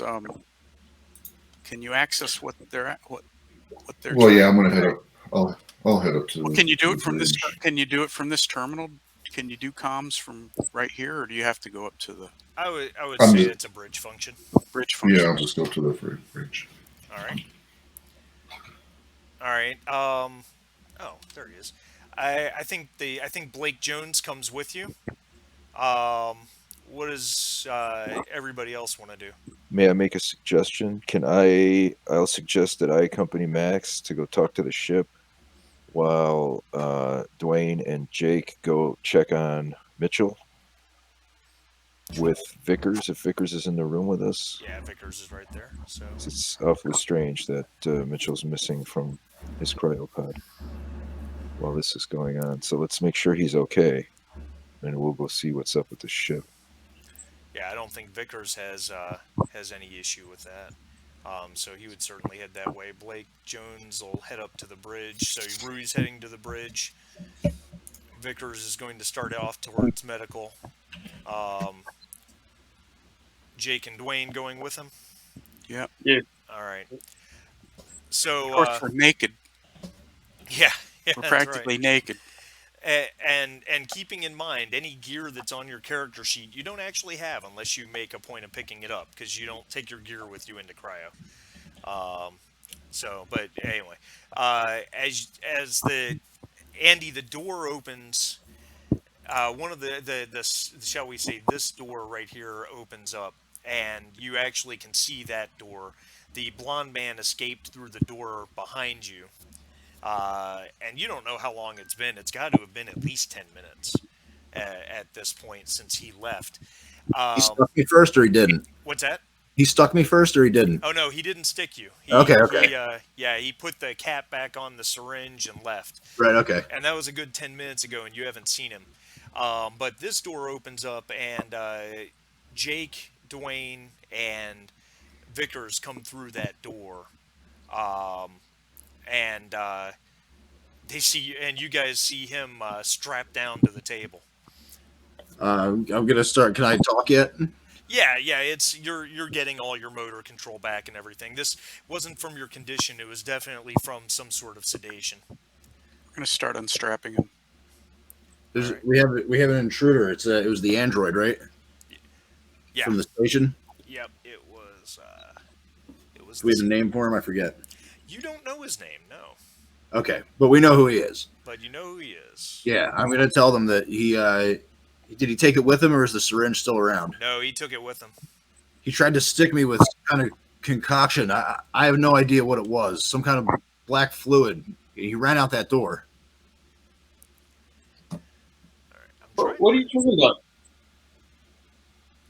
I'm gonna point over at the door and say, the android that we found on that station, he's here. And he tried to inject me with something. He's the one who strapped me to this table.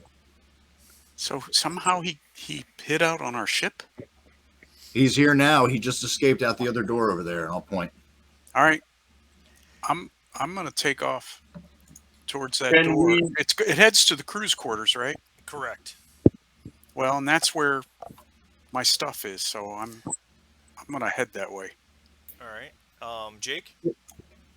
Can we notify the rest of the people on the ship that we've got an intruder? Yeah, we can do that. I would say. Yes. Let's. I will do. All right. So before that call comes through, I'm going to cut over to the bridge. Max, Rudy, and Blake come up to the bridge, and you guys are checking what's. You're checking. You're checking on the ship that's coming in, right?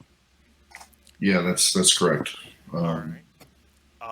Would you please make a Comtech roll with a +2? Why can't I find? There he is. Well, hold on, my screen's uploading. Damn it. That was the guy.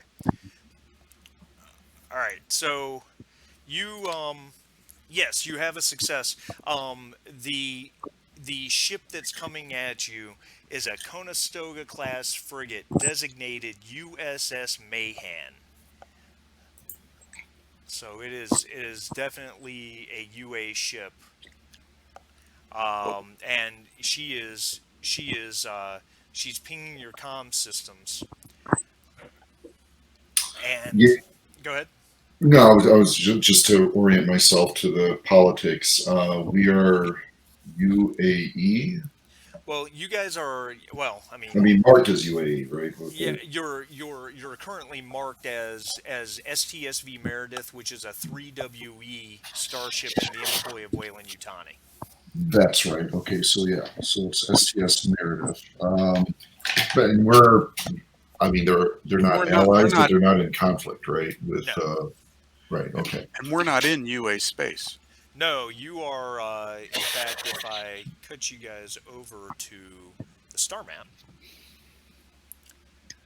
So GBH-45 was here. That's where Yeah. you guys left from, and this is where you were headed. You've only made it to about right here. Right. About one. So unclaimed space, right? Yeah, you're in empty space. The comms are, and I'm going to pull you guys back over to your ship. The comm message that's pinging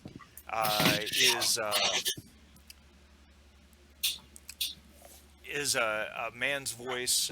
He's coming across saying, STSV Meredith, this is USS Mahan of the United States Colonial Marines. Please respond. And before you make a move to do anything, Yeah. Blake Jones looks up at the two of you and says, they can't find me here. So to understand, our ship dropped out of FTL when it sensed this ship in the area. I mean, what brought us out of FTL? Was it? Yeah, no, Apollo dropped you out of FTL because this ship was on an intercept course. I see. Okay.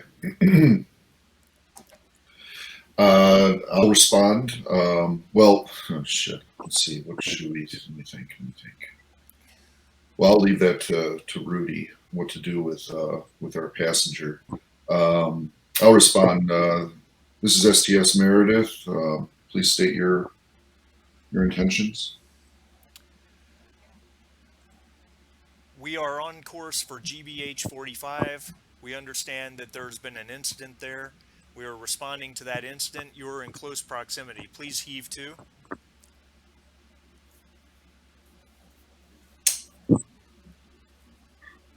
Under what authority are you asking to board us?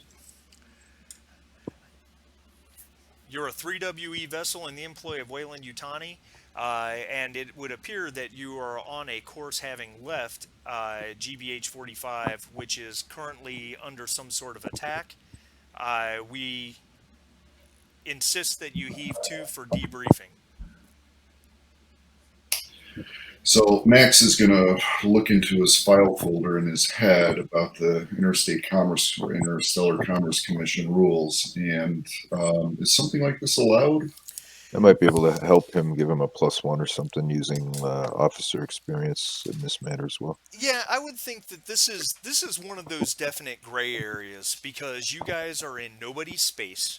Right. Technically, the UA and the Colonial Marine Corps really have no authority here. Now, if they're being honest about responding to an incident on GBH 45, that's all certainly in goodwill. They certainly don't really have the authority to do this. The problem is, They got guns, we don't. and their FTL's 3 times faster than yours. Right.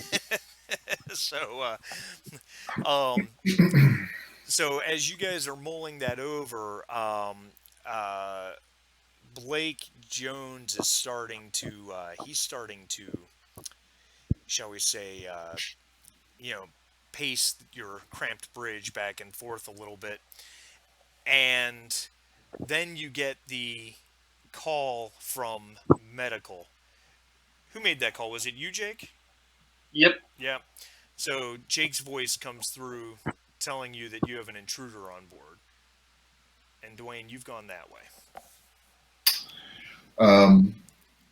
So taking the, obviously making sure the comm's not hot, talking to Rudy, do we want to give him partial information that could be true to keep him off this ship about us having potential contaminants or something on board to make them not want to come on board?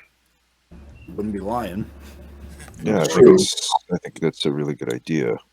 We've got a whole But for now, just for now, because of this recent thing that just came through the intercom, Right. let's seal the bridge. Yeah, actually, I know it has the ability. We can seal all doors to be opened only on the bridge by request. Sure. Kind of you can do that. a la seeing, Alien 1. Yep. So yeah, that's what I'm going to do to lock everybody where they're at. I'll get on the intercom. Let the rest of the crew know. Right. As Max goes to do that, the terminal just replies with an Oh, fucker, locked it out. I'm sorry, what were you about to say, Rudy? Oh, you were getting nothing important, considering he's not able to lock the doors, so I won't say what I was going to say. Okay, so can this bridge door be locked at all? You could do a Comtech roll on that individual bridge door, and the way I've handled things like that in the past, anyone trying to come through it would have to make a Comtech roll and match the number of successes. Okay, so let's do this. Max, get on that door real quick. Lock the shit out of it. Blake, we're going to talk about your situation in a minute, but for now, improvise a weapon of some kind. Or 2 or 3, in case we have to defend this bridge. Very good. And then you can push that roll if you want. If you want more successes. Oh, I haven't rolled yet. Oh, you haven't rolled yet. I'm sorry. I No, just saw it on there. no. But I do have a Right, +1 to license. a contact roll from before, You do. Harsh And- language doesn't count as a weapon. and would that give me a 3 with my SDD? I guess. So let's give it a try. Oh, fuck my life. Let me try it one more time. Would you like to push the roll? Yes. God, what is with me today? Contact. Fire 3. Two There. successes. All right. Very good. So While anyone who doing wants that, to I'll hack open respond that to the door is going to ship. have to have more than 2 successes. What's that now? Do you have to have more than 2? Anyone who tries to hack open that door will need more than 2 successes. Oh, okay. Okay. Sorry, Dwayne, my as a dog's side note, making himself bleed. He's licking his foot so much. Sorry, go ahead. it's okay. Dwayne, as a side note, you go running into crew quarters and there's nobody there. There is absolutely nobody there. Where is, you know what? Where are ship stores? I just thought about that. Which level are the ship stores on? I would think they'd be Stores down are attached on- to the cargo bay, wouldn't they? Probably. Yeah. Stores are armory. I'm sorry. What was that, Bob? You broke up. Stores or armory. Well, either or. Because you mentioned to Blake to improvise a weapon. I think his first reaction would be to head to where you guys have all the equipment stored. Because obviously you don't sleep with machine guns and armor in cryo.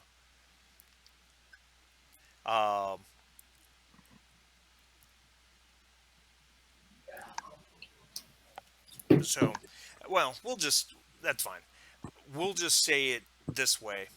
Blake, before you lock the door, Blake heads off to secure weaponry. And he comes back up to the bridge. We've got problems. Your ship stores, your armory, everything.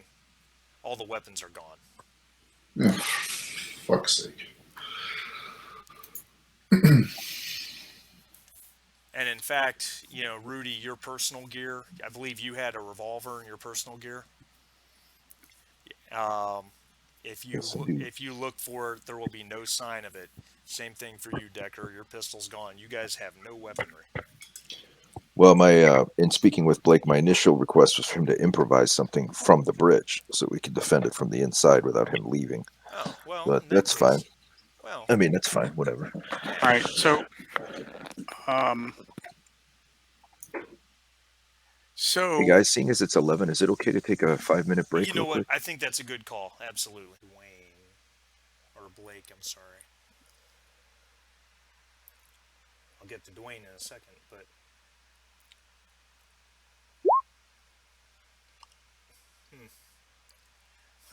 Blake's looking around the bridge of the ship going, Captain Rudat, I don't think there's much here that I could turn into a weapon that you probably won't need for operation of the ship. Dwayne, you're back in the crew quarters. You went through the door into the crew quarters. The room Correct. is empty. What are you doing there? well, first of all, I'm putting on a pair of pants and some shoes. All right. And some Then- shoes. Then I'm heading to engineering. You wouldn't think that I'd be the type of guy who would make you run barefoot across glass. I mean, Well, I'm not dying in my underwear. there you go. All right, Jake and Dr. Roman. Oh. What are you guys doing?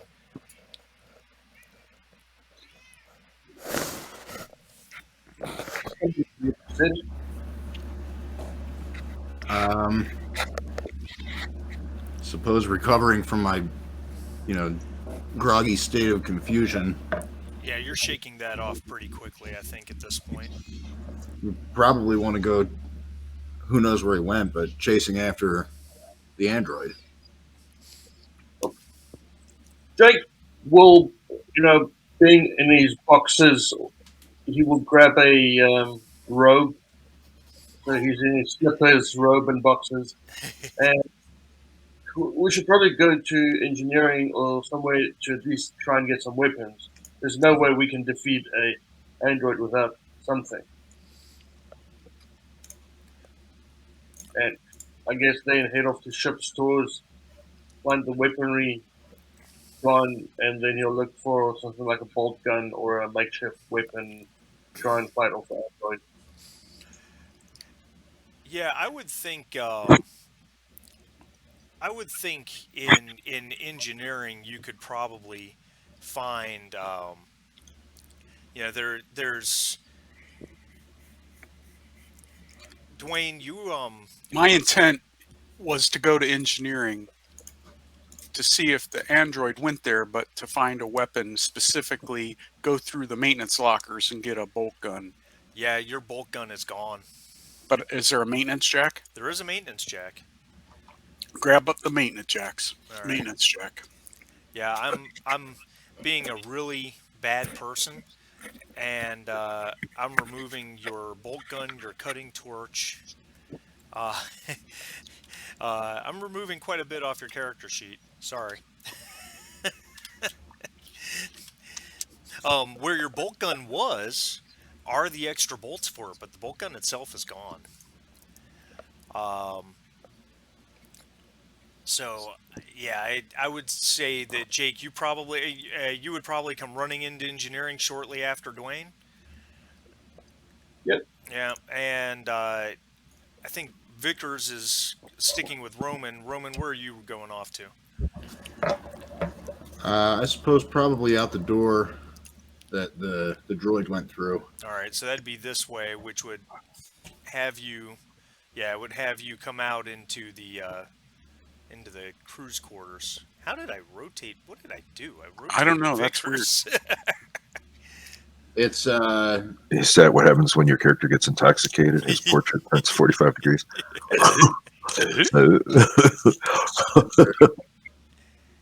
I'm trying to rotate it back, but it won't let me do it. it's There it the goes. square. Yeah, it's the square above the square. I was too zoomed out. I couldn't get on it. Okay.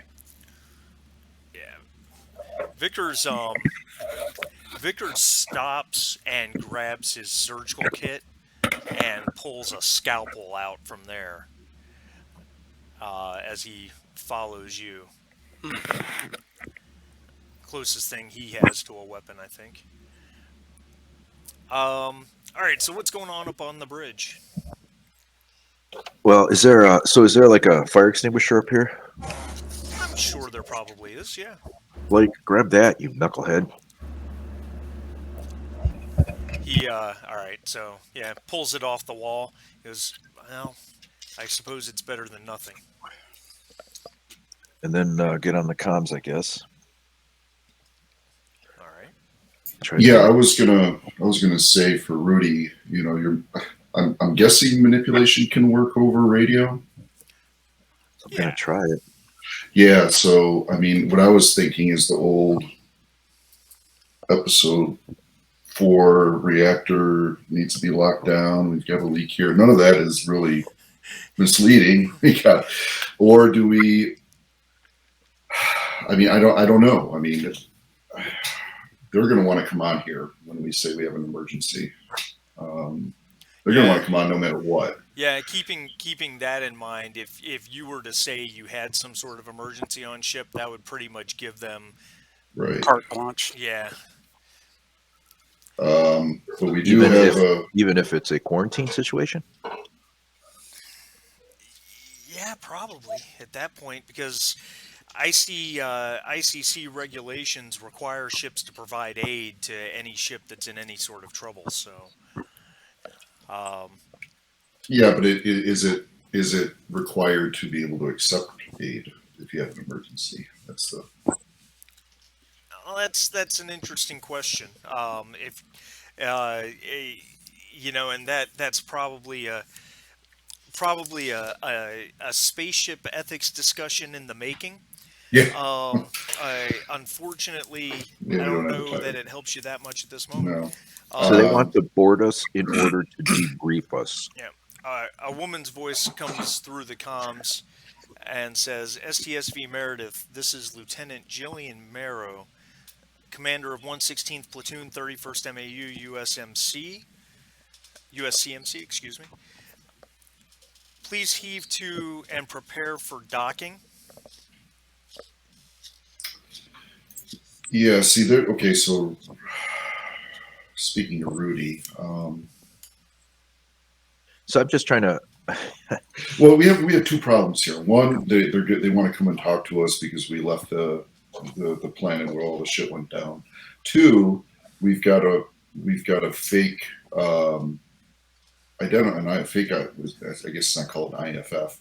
Well, basically, Yeah, transponder. Yeah. So we got a fake transponder, which I'm sure violates all kinds of rules and laws, which we should have deactivated when we left the planet, but none of us remembered. And then three, we also have, I don't know if those, the PDT chips can be scanned by just anybody. Oh, yeah. Yeah, absolutely. Right. So now we've got, I mean, we either go with the line that we're still an STS, although, do we have any external markings on Magellan? Did we get all crafty and put our name on the outside of the ship with a pinup girl and all that stuff? I don't think so. Yeah, no one really went down that path. So I think we're just operating under the transponder as your identifier. Yeah. So I know Nostromo had Nostromo written on its side, but I don't think we do. I guess we can make a call now if we do or not. No, I would say that, I mean, I don't know. I've seen it both ways in the Alien verse. I've seen ships, like you said, Nostromo had Nostromo on it. Sulaco had Sulaco written on it. But in some of the other media, I've seen ships that had no identifying markings on the outside of them at all. Right. So, so what do you think, Rudy? I mean, do we continue the ruse? Do we? Well, I'm trying to understand what their angle is here as a player. So the base we left was in UA space. 3WE. Okay, so it wasn't even UA space. No. So it's none of their frickin' business, honestly. It'd be like us trying to. It'd be like if some power plant in England was experiencing some disaster, right? Right. And some Spanish ship was crossing the English Channel, and the French Navy decided they needed to detain that ship. Right.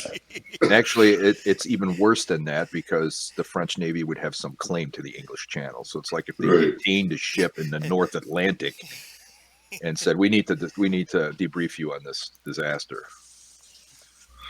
So I guess looking and now we're getting into. So I think they want something specific from us. I don't think we have to give it to them. I think if they're going to shoot at us, that's a different story. But because it was 3WE territory that the colony, right? Yep. And we left 3WE territory, presumably as a 3WE ship, and presumably going to a 3WE location, right? Yeah, so we're quote unquote under contract from a 3WE employer. Right.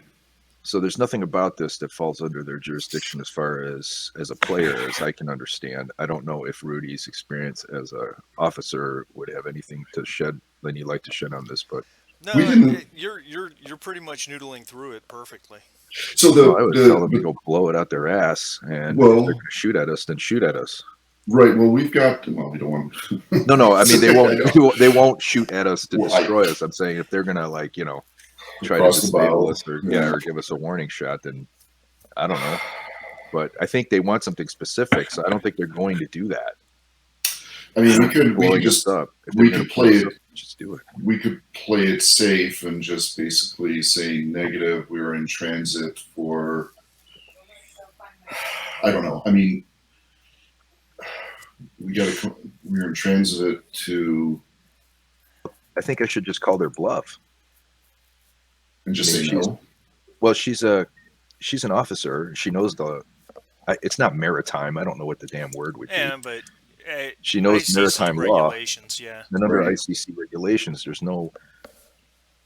they have no legal jurisdiction to Right. We don't even have any.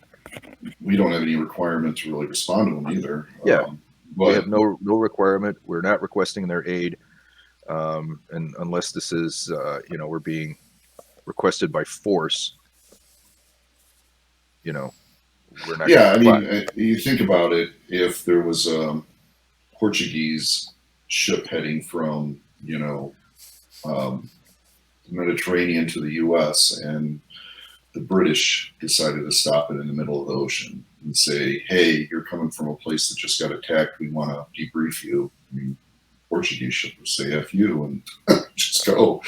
I mean, we didn't take anything from them. I don't think there was even any. But historically speaking, the British are going to board.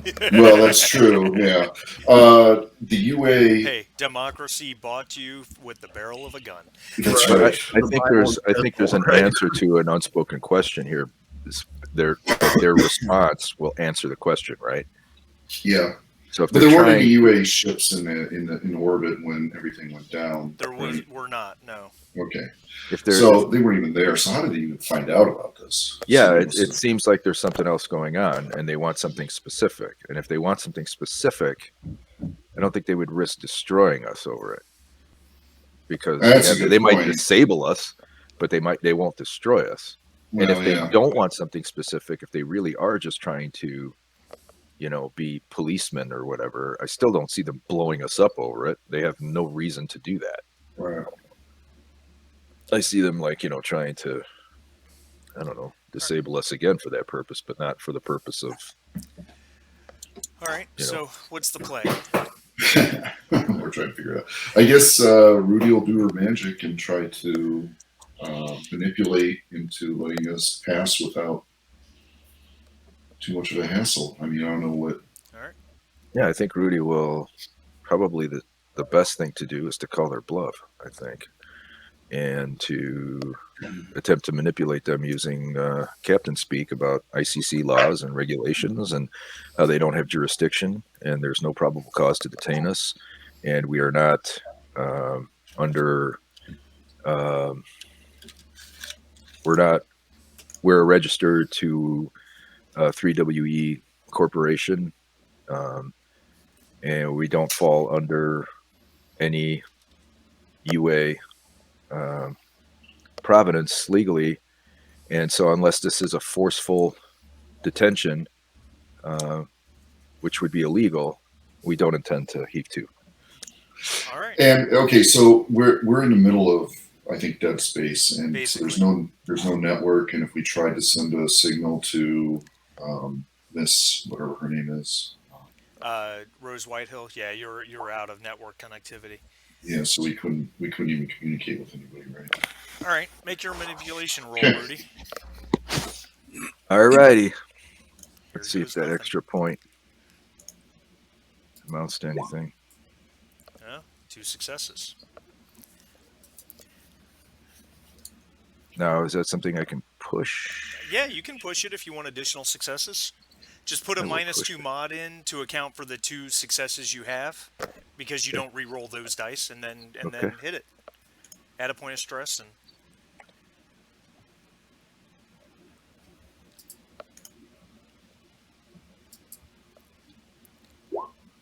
Nice. Holy shit on a shame. Yeah, boy! Rudy just sold ice cubes to Eskimos. That's right.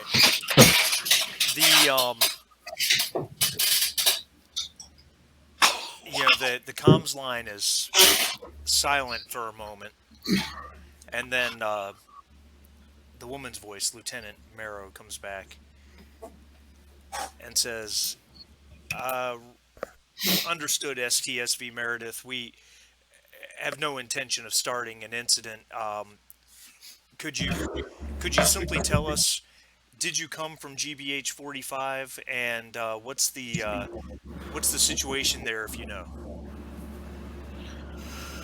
This vessel did come from that location, but the ship and its contents are proprietary to Wayland Yutani and their corporate operations, and we are bound by non-disclosure, and we can't go into it any further. Understood, Meredith. We're simply trying to provide aid to 3WE.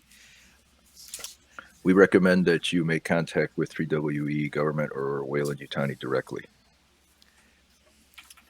Good answer. Great answer.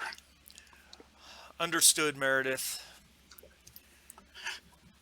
Continue on about your course. Thank you for nothing.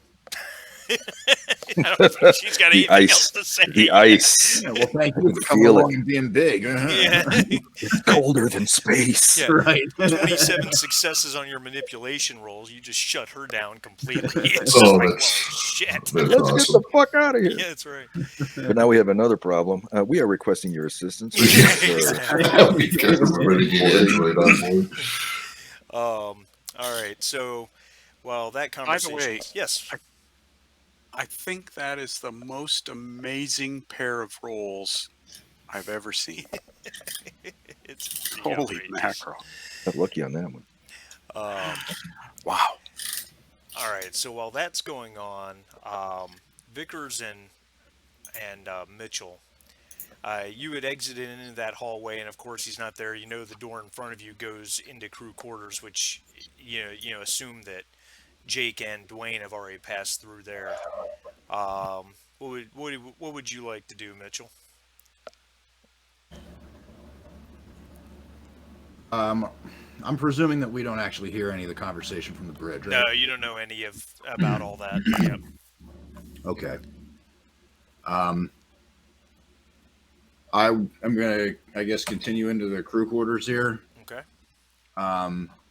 Vickers will follow with you.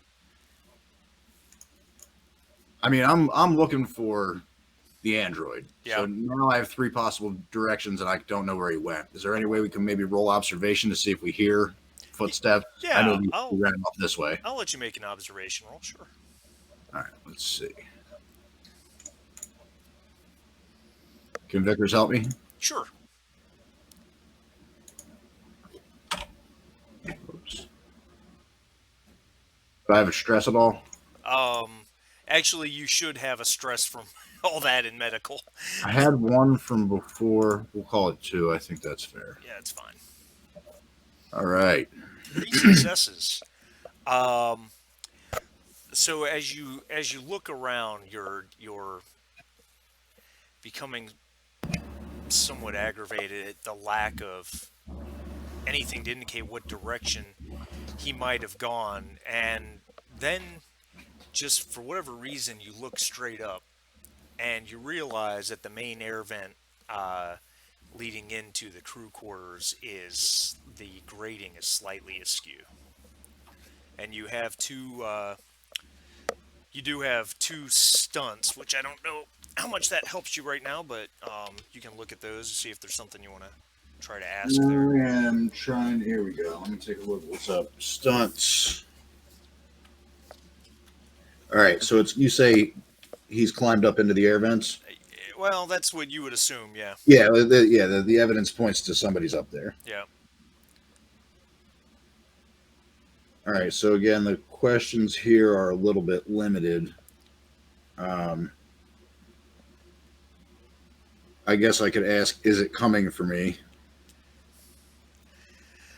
Well, yeah, I mean, it's come for me once before. that's right. Put it you this way: he's not like up there looking down on you by any means. Right. I don't hear him up there clambering around or shuffling, waiting for us to turn around. No, not at all. Not at all. So I'm gonna look over at I'm gonna save the other success for future looking around for the bastard android who tried to infect me.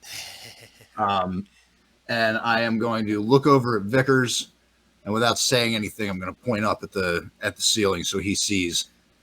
And then I'm going to motion to shush with my mouth and point down the hallway, like, let's get down to Jake and Dwayne. All right. Yeah, he does that. He when you point up, he kind of does that long, slow upward look at the vent. And when he kind of he brings his face back down to you, he just kind of, and he sees you with the the finger across your mouth. He kind of does this. He kind of mouths, "Oh shit," All All right, so you guys head down. You guys head over to engineering. That didn't actually come out of panicking. That's all right. Yeah, I'm gonna head into All right, engineering. all right. So the four of you are in there. Dwayne has picked up a maintenance jack out of the tool locker or the maintenance locker that's there in engineering. There's four bolts for a bolt gun just laying there in the locker. No sign of the bolt gun.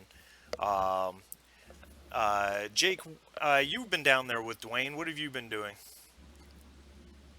Trying to get a makeshift weapon. If I first, option ranged weapon.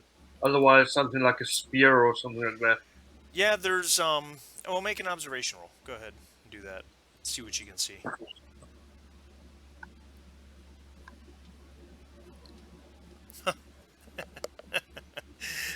No successes. Would you like to push that? Yes, probably. Yeah, why not?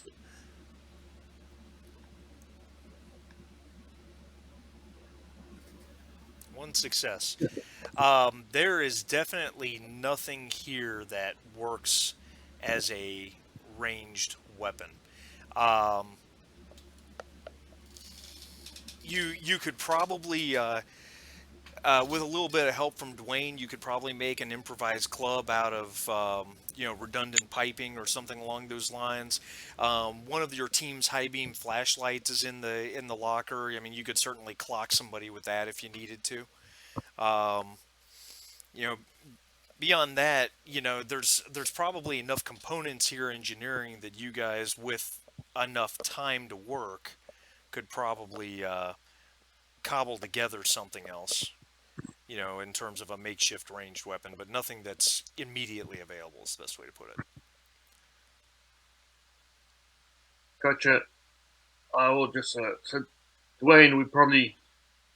Well, I mean, it's an android.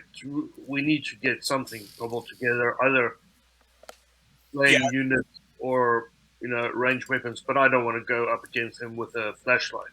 Well, I think that being an android, his one susceptibility. Obviously, he's stronger than us, but his one susceptibility, or its one susceptibility, could very much be electrical. Let me do an observation roll to see if I can see if there's enough components to put together an electrical pulsed or charged weapon. Okay, you can do that. Tase him. I like it. We can tase him. Well,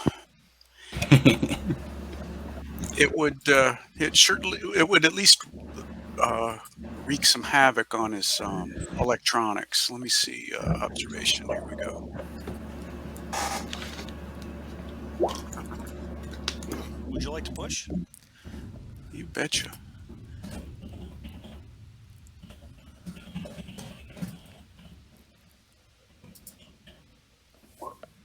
Oh shit. Oh wow. You could definitely, with using parts, redundant parts, and just the different components that are lying around they use for basic maintenance, you could definitely put some weaponry together. You could probably improvise some sort of, like you said, some sort of shock stick or something along those lines. Um, uh, you you could even siphon some conventional fuel from the engine and make a short range flame unit if you wanted to do something like that. There's definitely some things you could do. All right. So, guys, I see that the issues we have is it's going to take me some time to put together some weapons. Meanwhile, we have to find him and corner it so we can get reasonably close. I mean, if you guys would contact the bridge and give them a sit rep, I'm gonna start getting to work on. I'm gonna start getting to work on something. All I've got is this maintenance jack, and I could do some damage with it, but because I have a pretty good strength, but and a decent close combat, but aptitude. But um, it's just me. I don't know. Even if a bunch of us had blunt weapons, I don't know if we could succeed. Do you guys have? I haven't seen him. Did you guys? Have you guys seen him? I haven't seen him yet. Do you have any idea where he is? Where he might have gone? Because he's not in engineering. He wasn't in the crew quarters. What about Mother? Could he be trying to get access to Mother or Apollo? I mean, Vickers chimes in and says, when we came through crew quarters, Mitchell realized that the ventilation duct above us was the grating was slightly off. We think he's up in the vents. oh crap! I didn't even look up there. That's really close quarters. That's hard to wield any kind of weapon, any kind of club kind of weapon. So this maintenance jack wouldn't be any good up there in the vents. All right, I need to get to work. You guys need to coordinate with Rudy and on how we can locate and corner it while I work on some weapons. Just as a all right, so out of character a second, Mr. Game Master. Yeah. How long do you think it would take me to craft like a shock weapon and maybe a fire weapon? I would say it wouldn't take that long at all, honestly. I would, for each weapon, a turn to collect the components. I would make you make a heavy machinery roll to make sure that you can collect the components from what you have available and what you think you can scrounge. Okay. Followed by an additional heavy machinery roll to make it. So a turn to find the components, then a turn to make each weapon. All right, so I'm going to tell the guys. Guys, I estimate it's going to take me about 20 minutes or so to put together a couple weapons. So let me get to work, and you guys coordinate with Rudy and try and figure out how you guys working together can try and corner this thing. Now, the doc's with us, right? Yeah. Roman? Yeah, so is Jake, yeah. And the medic, all four of you there. Mm-hmm. You guys just saw the back. We just saw you guys. No, only Dr. Roman has seen it, right? Correct. But Well, we've all seen it we've before. all seen right? it, but I mean, But only I saw it in relation to this incident. Yeah. yeah. Okay. Well, he's an android and he's really strong. Is there anything else? Is there anything else we should know about this android and the danger it might pose? Well, he still has the needle that he tried to stick me with. So whatever it was he was trying to inject me with is still a threat. All right, so he's got some nasty goop. All right, you guys pass that all on to Rudy. I'm going to get to work, so I'm going to do my heavy machinery roll to see if I can collect the components. All right, go ahead.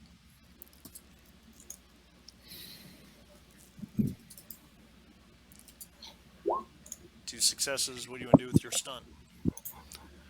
Do it in half the time. Perfect. All right, so you're working.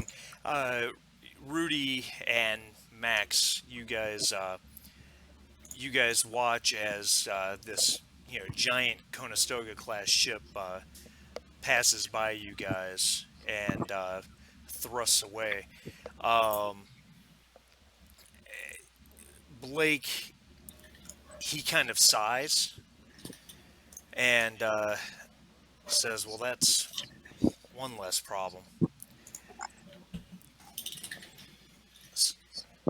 And then I guess at that point you guys get a. I guess you get a call. Who in engineering's making the call up to the bridge?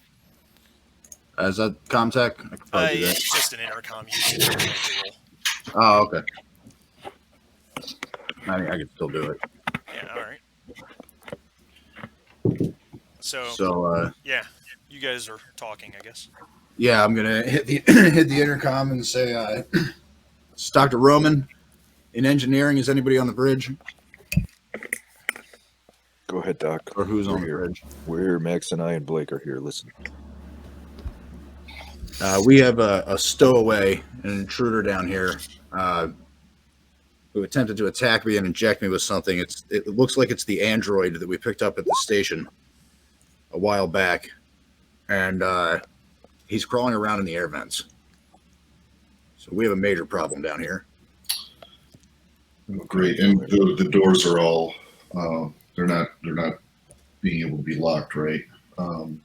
Can I start working on that with my contact device? Yeah, you could make a contact roll to access Apollo and try and make that happen. Mitchell, Max right now is working on freeing up the doors so we can take control of them from the bridge. Right now, they have to be manually locked independently. My suggestion to you guys at this time is if you could detach 2 people to make sure that Apollo is secured. I think it could be very dangerous to have an android with access to our artificial intelligence. Well, point of order, Apollo is right below you guys on the bridge. Oh, okay. So we are Yeah, guarding because it. you guys have you see that ladder right there. I should have known that. Yeah, My that's bad. it's okay. That's a secure hatch that leads down into the Apollo room on the sublevel. Okay, scratch that last. I was being ignorant. And there's no other access to Apollo then? No, There's that, you've got the bridge terminal. That No, I'm saying but physical access. direct Physical. access. Yeah, no, that's it. Yeah, okay. Mitchell, are you sure that he didn't tamper with you in any way? I can't be sure. I know he didn't successfully inject me with whatever it was he had, but I was in a bit of a fugue before I came out of it for a few minutes, and I was strapped to a table. I really don't know what happened. Can you ask Vickers to give you a physical, please? Make sure that you haven't been injured somehow. We just don't know it. And Yes, the I other thing I'd like to add on top of that is I think you should always have a guard with you. He's obviously interested in you above everything else. He did say that whatever he cooked up was specifically for me. I don't know what that means. Specifically for you, is he referring to your condition somehow? It could be. I have no idea. I've never spoken with him before. I woke up strapped to the table, and he was going to inject me with whatever he was talking about. And after that, the alarm started going off, and he ran out of the room. He still has the needle on him, so. Yeah, well, regardless of his intentions, the way he went about it is clearly an assault. So you have to be on your best. I tried to fight against him, but I was strapped to the table. Speaking of alarms, Just don't go anywhere alone. speaking of alarms, an alarm sounds throughout the ship, and then Apollo's voice comes over the intercom and says, "Malfunction environmental. Yeah. Air scrubbers offline." Can you guys get into spacesuits where you are? Can we? There are no spacesuits. He took all the Mark IVs or Mark 35s. Beg your pardon. Yeah. In addition to How is he doing that? Is he? Hey, Blake, stick your head in that hatch there and make sure he's not in the Apollo room somehow. Blake, he kind of looks at you. He looks at Decker and says, "All right," and you guys undo the hatch just as Apollo is saying, "Air supply will be depleted in 10 minutes." And as you look down into the Apollo room, or he looks down into the Apollo room down the ladder, and he looks up. No, it's clear. He's not down there. All right. Dwayne, how is he doing this? You're our shipboard expert on all the systems. How is he? Where is he on the ship doing this right now? Well, the air scrubbers are in environmental, which I will just to make this a little easy for you guys. I'll move you down to that map on the subdeck. Environmental is this room right here. All right, so we need to get a team down there. Blake hefts his his fire extinguisher and says, "Well, his impressive fire extinguisher, Yeah, baby. and says, well, if environmental's on the subdeck, we can.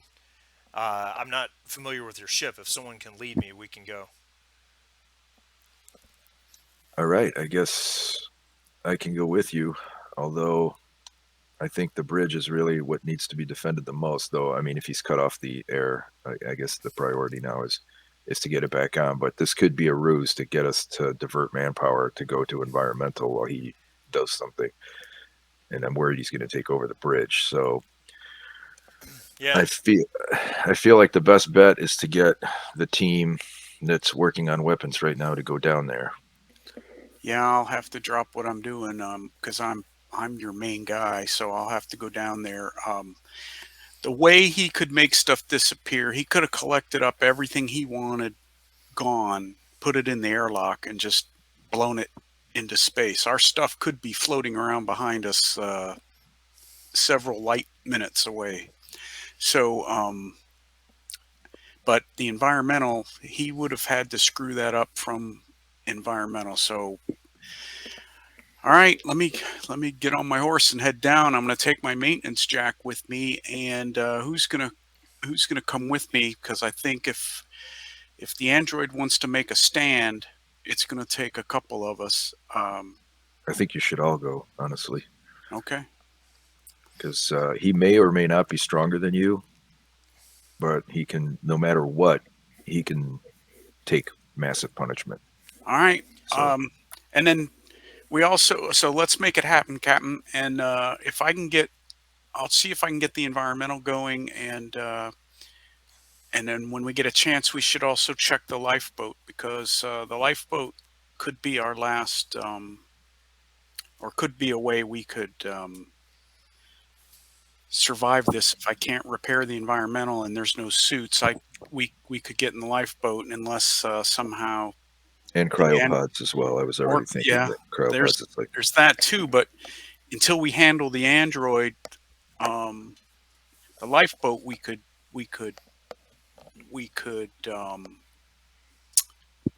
stay in the lifeboat with some environmental of the lifeboat, and then a jettison if we had to.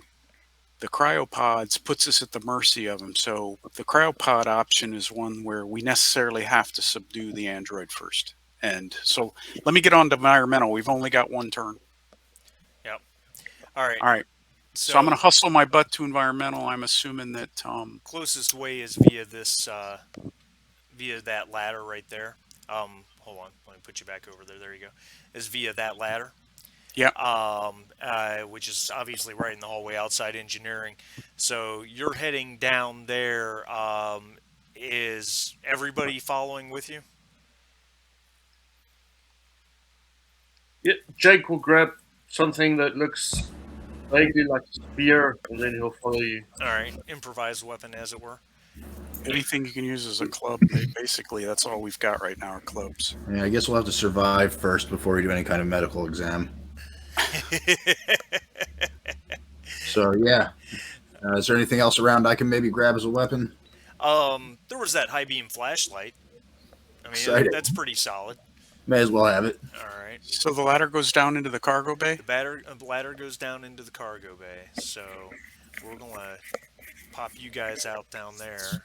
And I'm just dragging all the players back and forth between the maps just to keep everybody seeing everything that's going on. Where's Vickers? There's Vickers.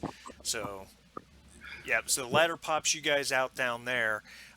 This door, of course, leads to a hallway that goes straight to environmental, and then you can go through this one, which goes through the lifeboat and then to environmental. A little longer to go that way, but that puts you going through the lifeboat at the same time.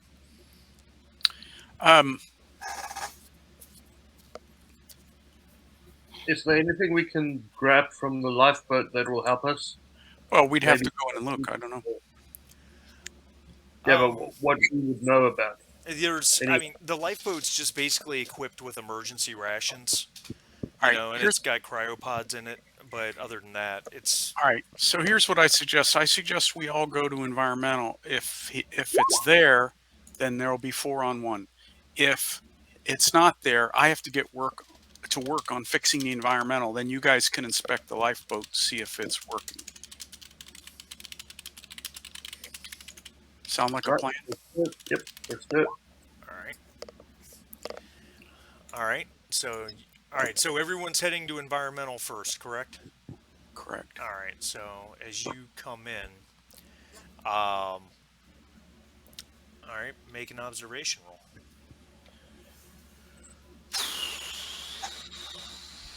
Just one of us or all of us? It doesn't matter. Whomever. One Who's person. got the best observation? I have 8. Oh, go for it, man. So Yep. do I get help from these others? Yeah. Gain 2 dice of help. All right. Because you're going in, ostensibly, you guys are going in there looking to find where the damage is. So you're all working together. So yeah, 3 successes. 3 successes, no problem. There is a panel on the as you enter on the left side wall that is off, which grants access to the air scrubbers, which is a piece of equipment that even if you don't know how to work on it, you all would recognize, because every ship, every colony has them. The air scrubbers look like they're pretty banged up. It looks like someone actually beat on them for a moment with a metal pipe and then jammed it into the scrubbers themselves. It's going to take some time to fix it. Okay. Let me get to work. All right. Apollo, as you guys enter, Apollo announces 9 minutes for air supply. All right, so you're going to get to work. I think Vickers has heavy machinery, so I think I have. He could help me. Yeah, he can give you he has heavy machinery. He could give you a die of help if you wanted. Okay, and does my maintenance jack give me a die? +1, yep. All right. And what are Jake and Mitchell doing while they start to work on that?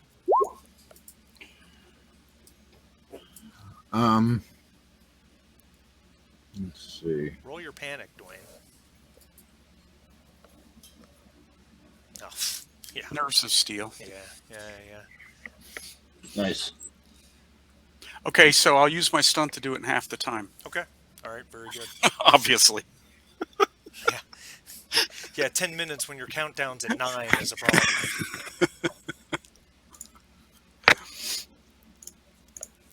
I am not sure what I should do here. Well, look around for any air vents that might be open. Yeah, I guess it's a good idea to check around for the guy, and I have an automatic success for that. So Yeah, you do. So there are 2 vents, 2 large vents in this room. One that supplies air and the other that's a return vent. The return vent does not have a grating on it, and that is on this wall right here. It would seem that he probably came through there if he didn't put the grate back up.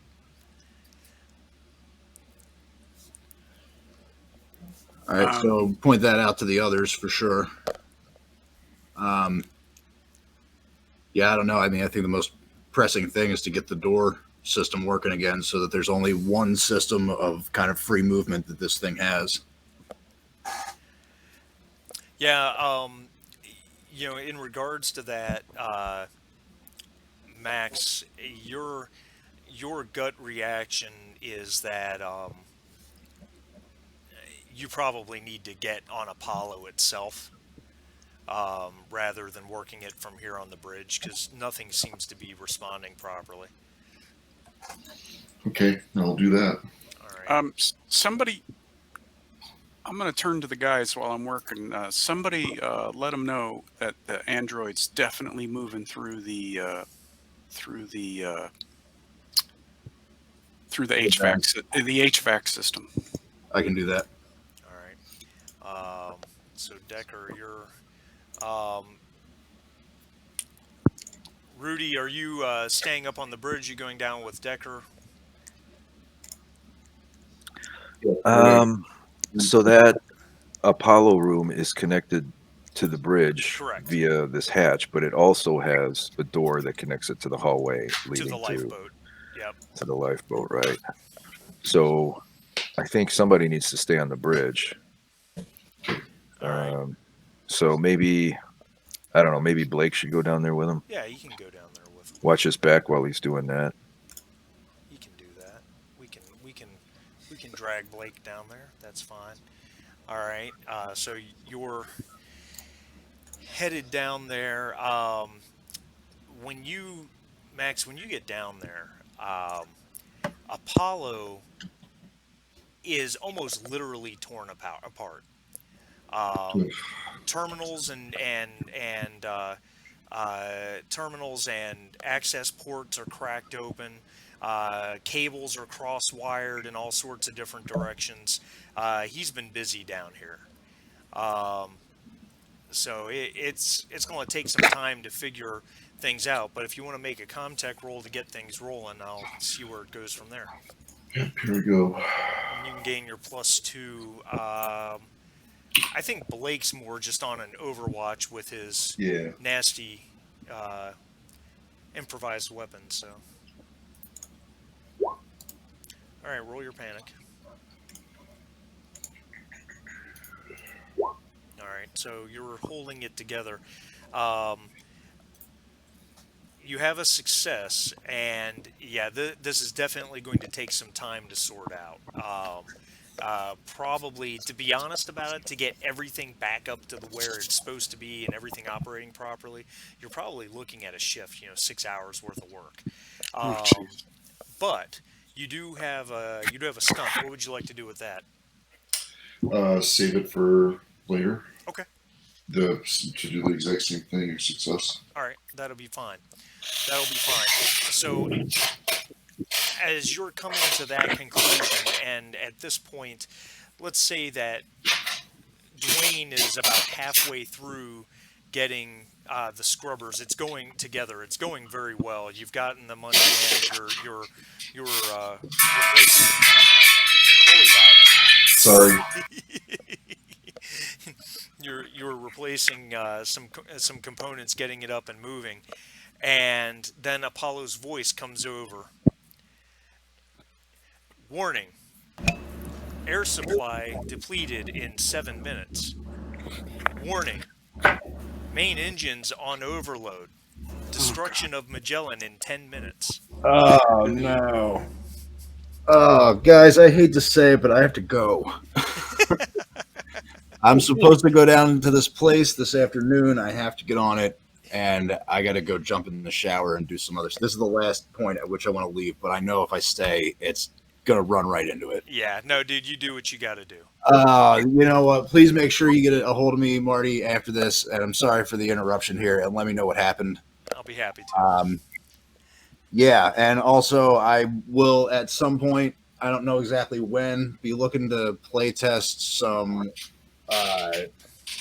additional Vampire the Masquerade stuff that I have, and I will also be looking to play test my twisted fantasy horror fusion of Winnie the Pooh and Blades in the Dark. If anybody of you are interested in that, I'll reach out through Marty and make sure to extend an invitation if anybody wants to try to play those games. Awesome. Absolutely. Cool. Good luck. Thank you. It's been a pleasure, Andy. Yeah, it's been a joy playing with you guys, and best of luck. I hope the Magellan survives, but we all know that none of you will. Yeah. Good luck. Godspeed, gentlemen. All right. Later. Take care, man. Later. Well, Okay. So, well, I got to finish this on the environmental. That's the first point of order. I suggest that, let's see, I've got with me are Jake and Mitchell and Vickers. And Vickers is helping you. Right. And so I suggest that Jake and Mitchell just at least take a peek in the lifeboat and see if the lifeboat is okay or if it's been messed up too. Meanwhile, I'm going to stay at work till I'm done, which is still 2 minutes away, or Yep. 2.5. Oh, hold on. I got somebody at the door. All right, no problem. Life is just intruding, isn't it? It really is. Yeah. Doesn't life understand where we're at with this? Exactly. We're This is- being This is not the sabotaged to time. death over here. Hey Max, Yep. maybe you should go down to the engine room with Blake. Seems like Apollo is less critical than the engine's blown up. Yeah. What did Dwayne say he was going to do about that? Dwayne was saying that maybe 2 people should go check out the lifeboat. Yeah, he's got a couple minutes yet before he's done fixing environmental. Right. So he suggested the scientists check out the lifeboat. Right. Right. Jake would head down to the lifeboat and prep that for a emergency escape, basically. Yeah, we'll have. Well, the have engine Mitchell room go with is number 3, right, on this map? The engine room is number 3 on the main deck. I've got you guys pulled over to the sub deck at the moment. So yeah, Okay. Blake looks over at Max and says, "Is it faster to cut through here and go up, or should I go back up to the bridge?" And he said, "I'm going to engineering. What's the fastest way?" Let's see. And we're down there. So there is another entrance here, right here, right? Yeah, right. That goes Yeah. to the lifeboat, which leads to engineering, or not to Yeah. engineering, to the cargo bay, which leads you to the right. That goes up to engineering. Right. So you have to go through the lifeboat and then back up. So yeah, cut through Or- here. Well, Or we know- Max, we could tell the scientists to go up there once they've looked at the lifeboat. They're halfway there, probably. Well, right, but we've got Although we don't know that. We don't know that. Yeah. right, and I'm looking for a path that's already been cleared without the android currently in it. So that would instead of going up through the bridge and then through an area of the ship that's not occupied by us, this would be probably the safer bet. So I think you should cut through the lifeboat, go up, and then to the engine room that way. But we can't let him go by himself. Well, Because that's Yeah. just robot bait right there. I Yeah. know it is. Blake he says, I'm in motion. We've got to do this." And he pops the door, and you see as he Wait, walks to the Blake, end of you the don't hall. understand. You're okay. Well, he's passing through 2 scientists too, Yeah. so I mean, one of those guys can peel off. So, Jake, do an observation roll if you would, since you said you wanted to check on the lifeboat. Yep.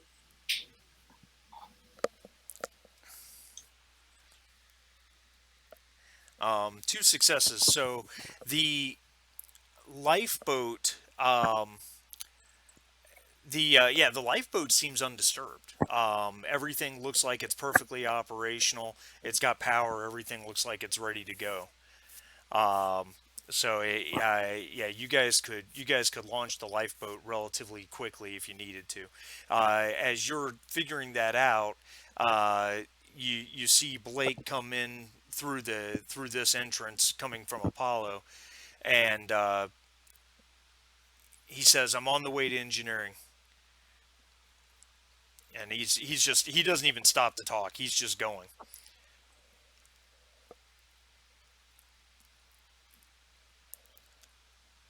Jake will stay in the lifeboat and basically lock it down so that the android can't get in. Okay. And wait for the rest. So unless somebody asks him to do something else, he will just basically protect the lifeboat. Okay. Make a comtech roll if you would, please.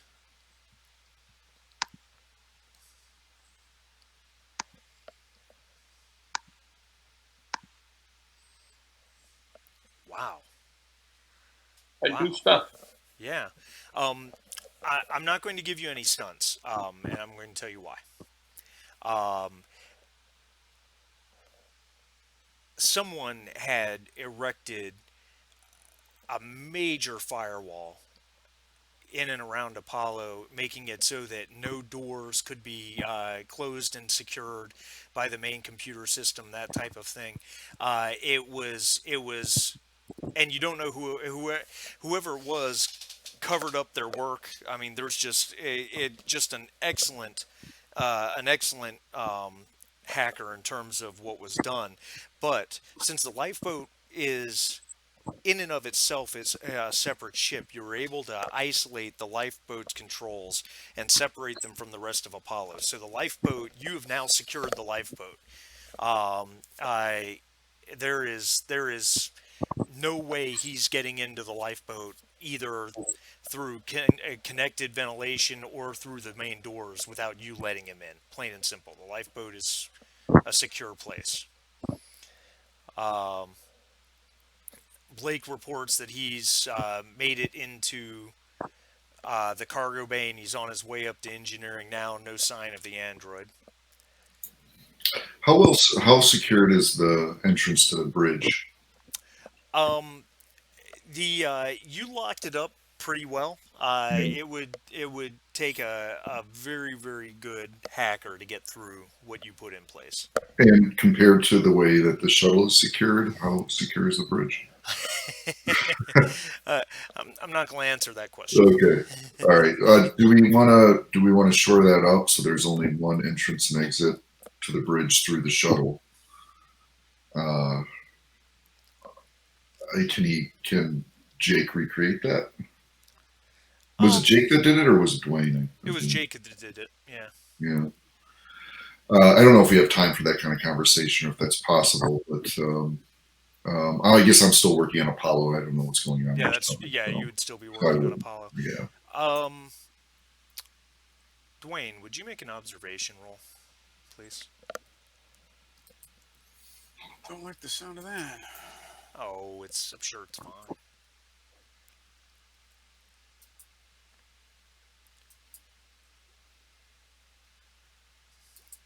One success and a panic. Roll your panic, please.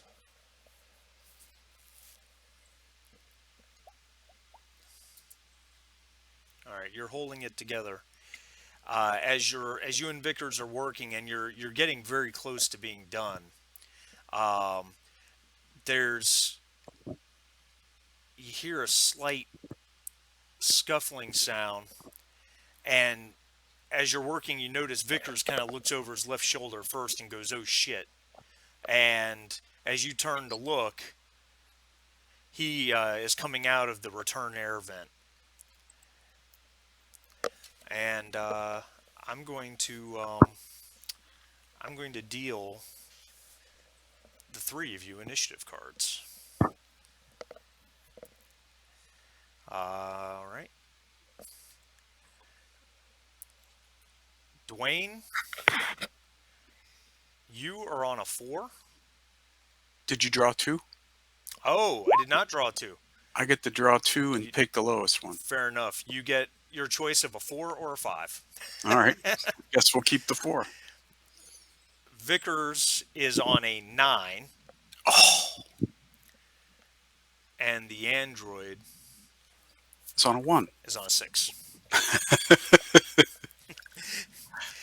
All right. So, for a point of information, given the timeline, how far away was I from completing the task? Like a minute? A minute, yeah.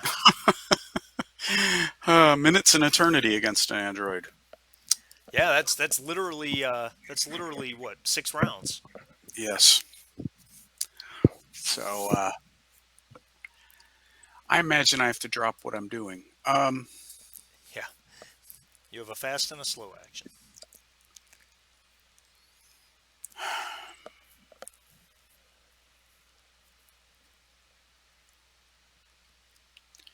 Well, I've got my maintenance jack in my hand.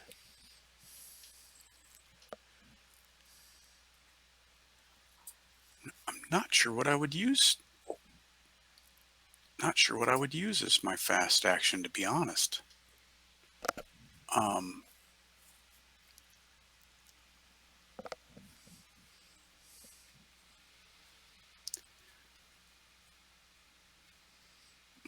If I'm going to swing my maintenance jack at him like a club,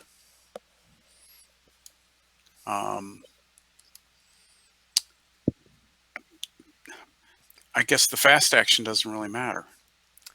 No, the fast action could be used to use an object or or you can, or for that matter, you can hold it in reserve. If he attacks you, you can use it to try to block the attack. I think that's I think that's the plan. So if I attack with a maintenance jack as a club, what kind of damage does it do? It's a 0 bonus on your close combat attack, and it does 2 base damage. Okay.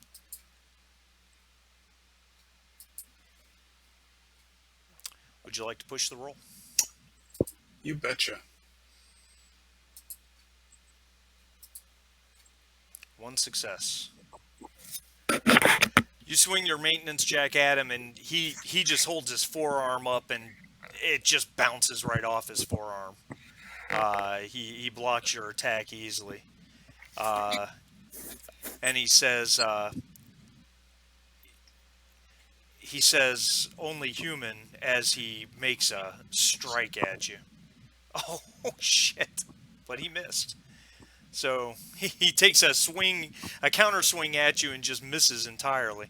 It becomes Vickers' turn. Vickers, I think, uses his fast action and hits the intercom and says, he's in environmental.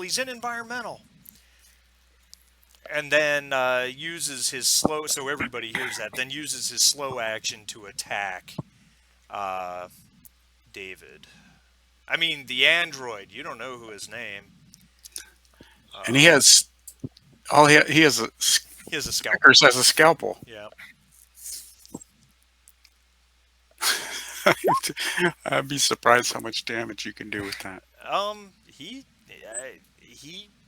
mean, a surgical scalpel's a pretty sharp thing. He slices at the android and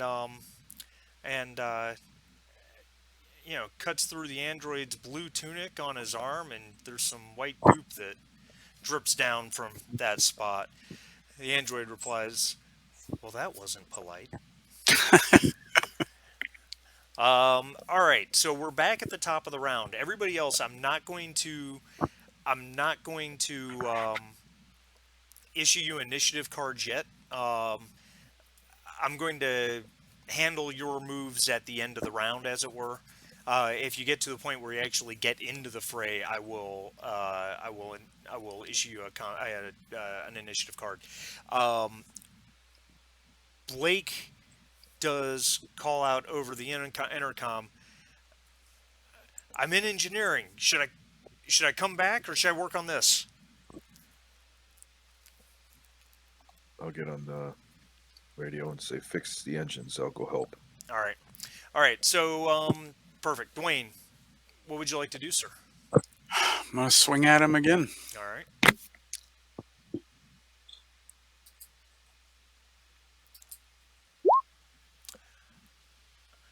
Roll your panic. All right, you're holding it together. You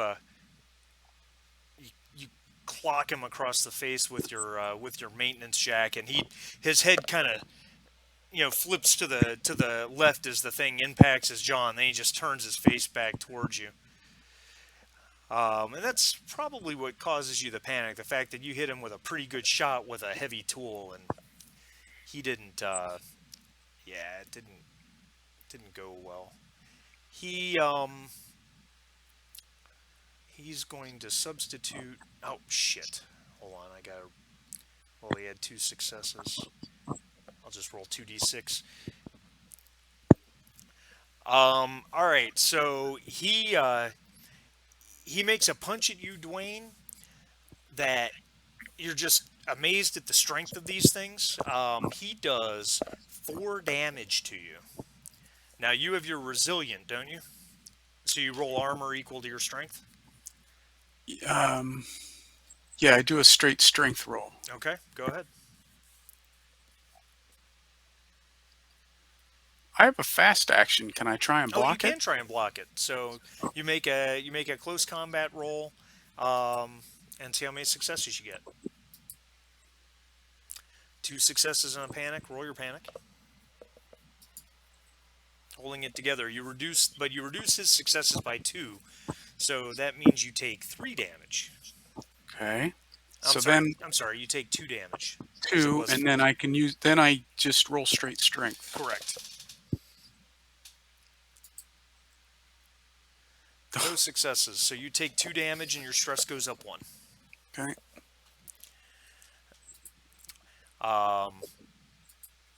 And then I think Vickers goes on the attack as well with his scalpel, such as it is. He's not. Oh, look at him go! Wow, that's impressive.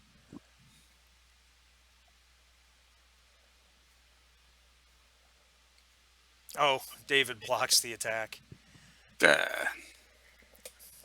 All right, so rest of the crew, what would you guys like to do? I believe Rudy will start hauling balls All right. towards Is environmental and when. Is go she ahead. going? Well, I was just going to ask: is she going down into Apollo and then through the lifeboat, or is she going through the upper level and then down? It doesn't really matter. I'm just curious. Well, I guess She'll it go does matter. down so she can talk to Max on the way out. Okay, so that would be a fast action moving down there as one movement. What do you want to say to Max? He's it for defending the bridge for now. All right, and then use your other action to move into the hallway. Yep. All right, Max, what would you like to do? I'd like to be able to seal and scramble that door that she just went through. Okay. So that up and down are both hacked, not hacked, but sealed. So Yeah, they I can gotcha. keep it right through. Yeah. Make a contact roll. Got it. Jake, what do you want to do? Oh, do you want to push that? Absolutely. Okay. What's wrong with my character today? There we go. Oh, shit on a shingle. Okay. Jake, what's your plan? Try and find a good weapon that's as long as possible, and then just go and help against the android. All right, make an observation roll. See if you can find something you can use as a weapon.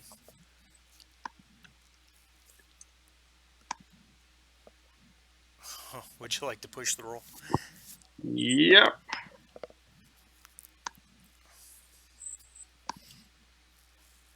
Oh, okay.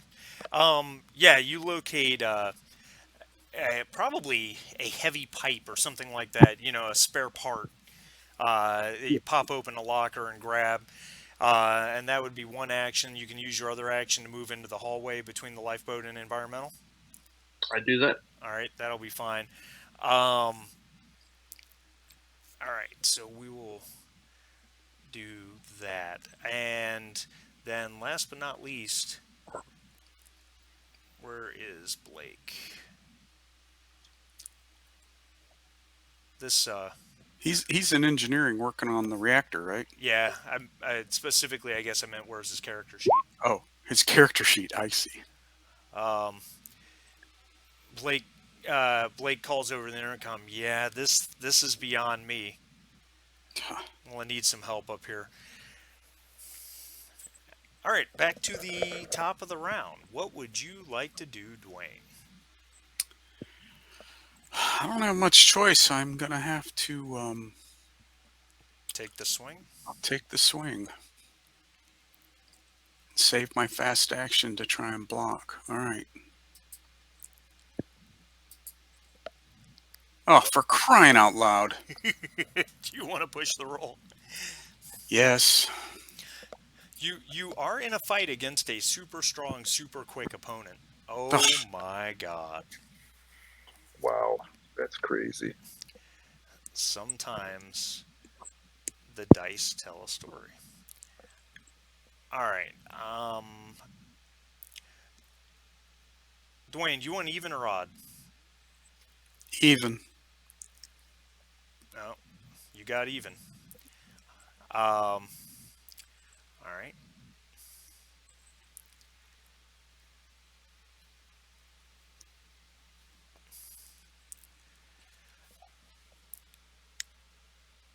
The android moves towards you, and instead of just some sort of punch or grapple, a syringe slides out of his sleeve, and he tries to stab you with it. Would you like to try to block that attack? Yeah. All right. Please make a close combat roll. Oh, roll your panic. A 7. So you have a nervous twitch. Your stress level of all friendly PCs in short range go up 1. Which really the only person who can see it is Vickers because he's in the room with you, right? All right. I would need you, please, to make a stamina roll. And I don't know what I want to do. Oh my gosh. Roll your panic. Oh, 4. Okay. Oh, well, you were on a nervous twitch, so you automatically move up to an 8, which is the agility penalty. So you've -2 agility base rolls while your panic's going. And ignore that close combat roll I made. It's not what I wanted to do. I just hit the wrong thing. I'm trying to find... Can I do a custom roll? Will that work? Oh yeah, look at that. Okay. Roll. Huh. Interesting. Okay. Did you roll? I didn't see it. Yeah, it rolled. It rolled 9 dice and nothing happened. So he stabs you with that needle and pushes the plunger, and this black fluid, you feel a burning sensation as it enters your body for just a moment, and then he tries to duck back into the vent. Oh, and he fails. You get a free attack against him. So does Vickers.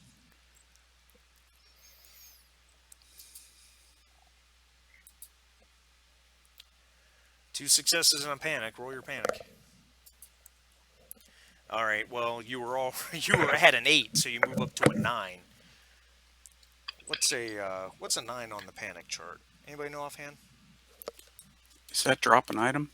I think that's drop an item. I believe you're right. That is drop an item. Seems to make sense to me that you swing your maintenance jack and hit him, and in so doing, you between everything else, you drop the maintenance jack. But you do hit him, so you do 2 damage and you have a stun. Put it in damage. Okay. All right. And then Vickers is going to make his attack with his ever-trusty scalpel.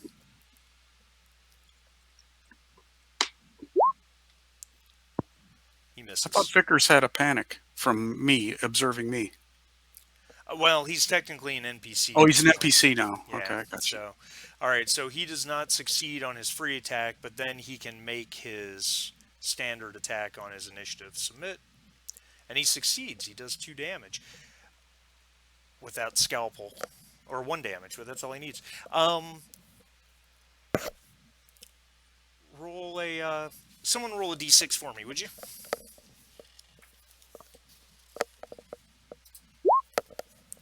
A 4. A 4. Where's the Android critical chart? Anyone have an Android critical chart handy?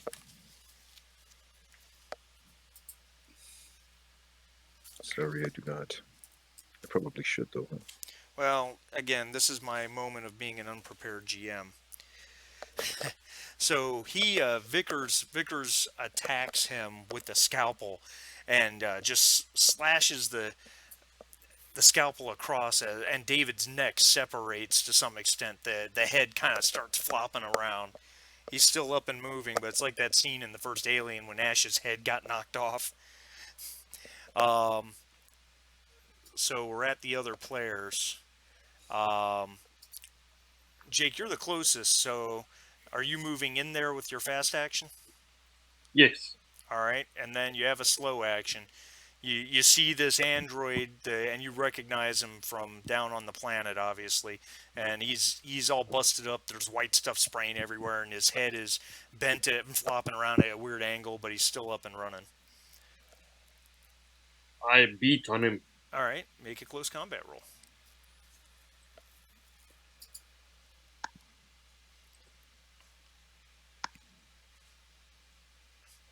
No successes and a panic. So roll your panic, please.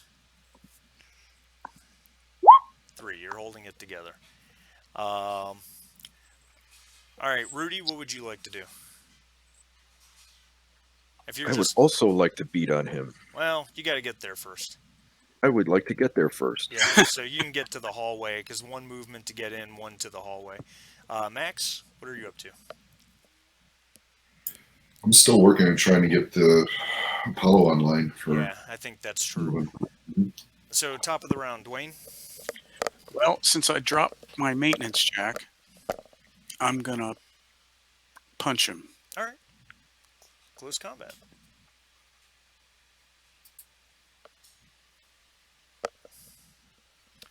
One success. Roll your panic. Oh, you know what? You were already on a drop item. Well, that's an instantaneous panic. What else do you have on your person? Anything? No, I don't have anything. Oh, you know what? No, your roll's a 10. Because you had 5 stress when you dropped an item the first time, and that makes your stress go up 1. Oh, you didn't. All right. Gotta Yeah. remind me that. Yeah, no, yeah, so your panic roll of a 10, I believe, is a freeze. Yeah, it is a freeze, so you lose your next slow action, your stress level, and stress level of every friendly PC in short range goes up 1. Wow, I don't know that David has a lot of choice here, so I'm going to roll a d4 and ignore 3, or ignore 4. Okay. He pulls out another syringe and goes at Vickers with it. Why is it not allowing me to put in modifiers? It's just rolling. This is strange. Give me 1 second. I'm sorry. I'm having a problem with this system. I don't know why.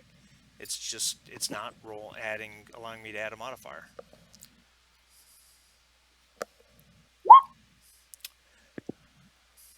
Alright. He jabs this syringe into Vickers. Oh, And I gotta roll Vickers' stamina. I'm sorry. does Vickers have a chance to block, or does he not have any fast action? He does have a fast action. We'll give him that chance. Ah. Nope, no luck.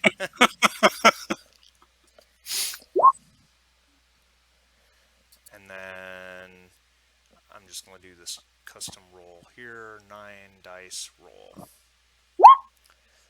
Okay.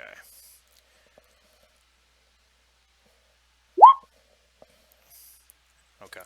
All right.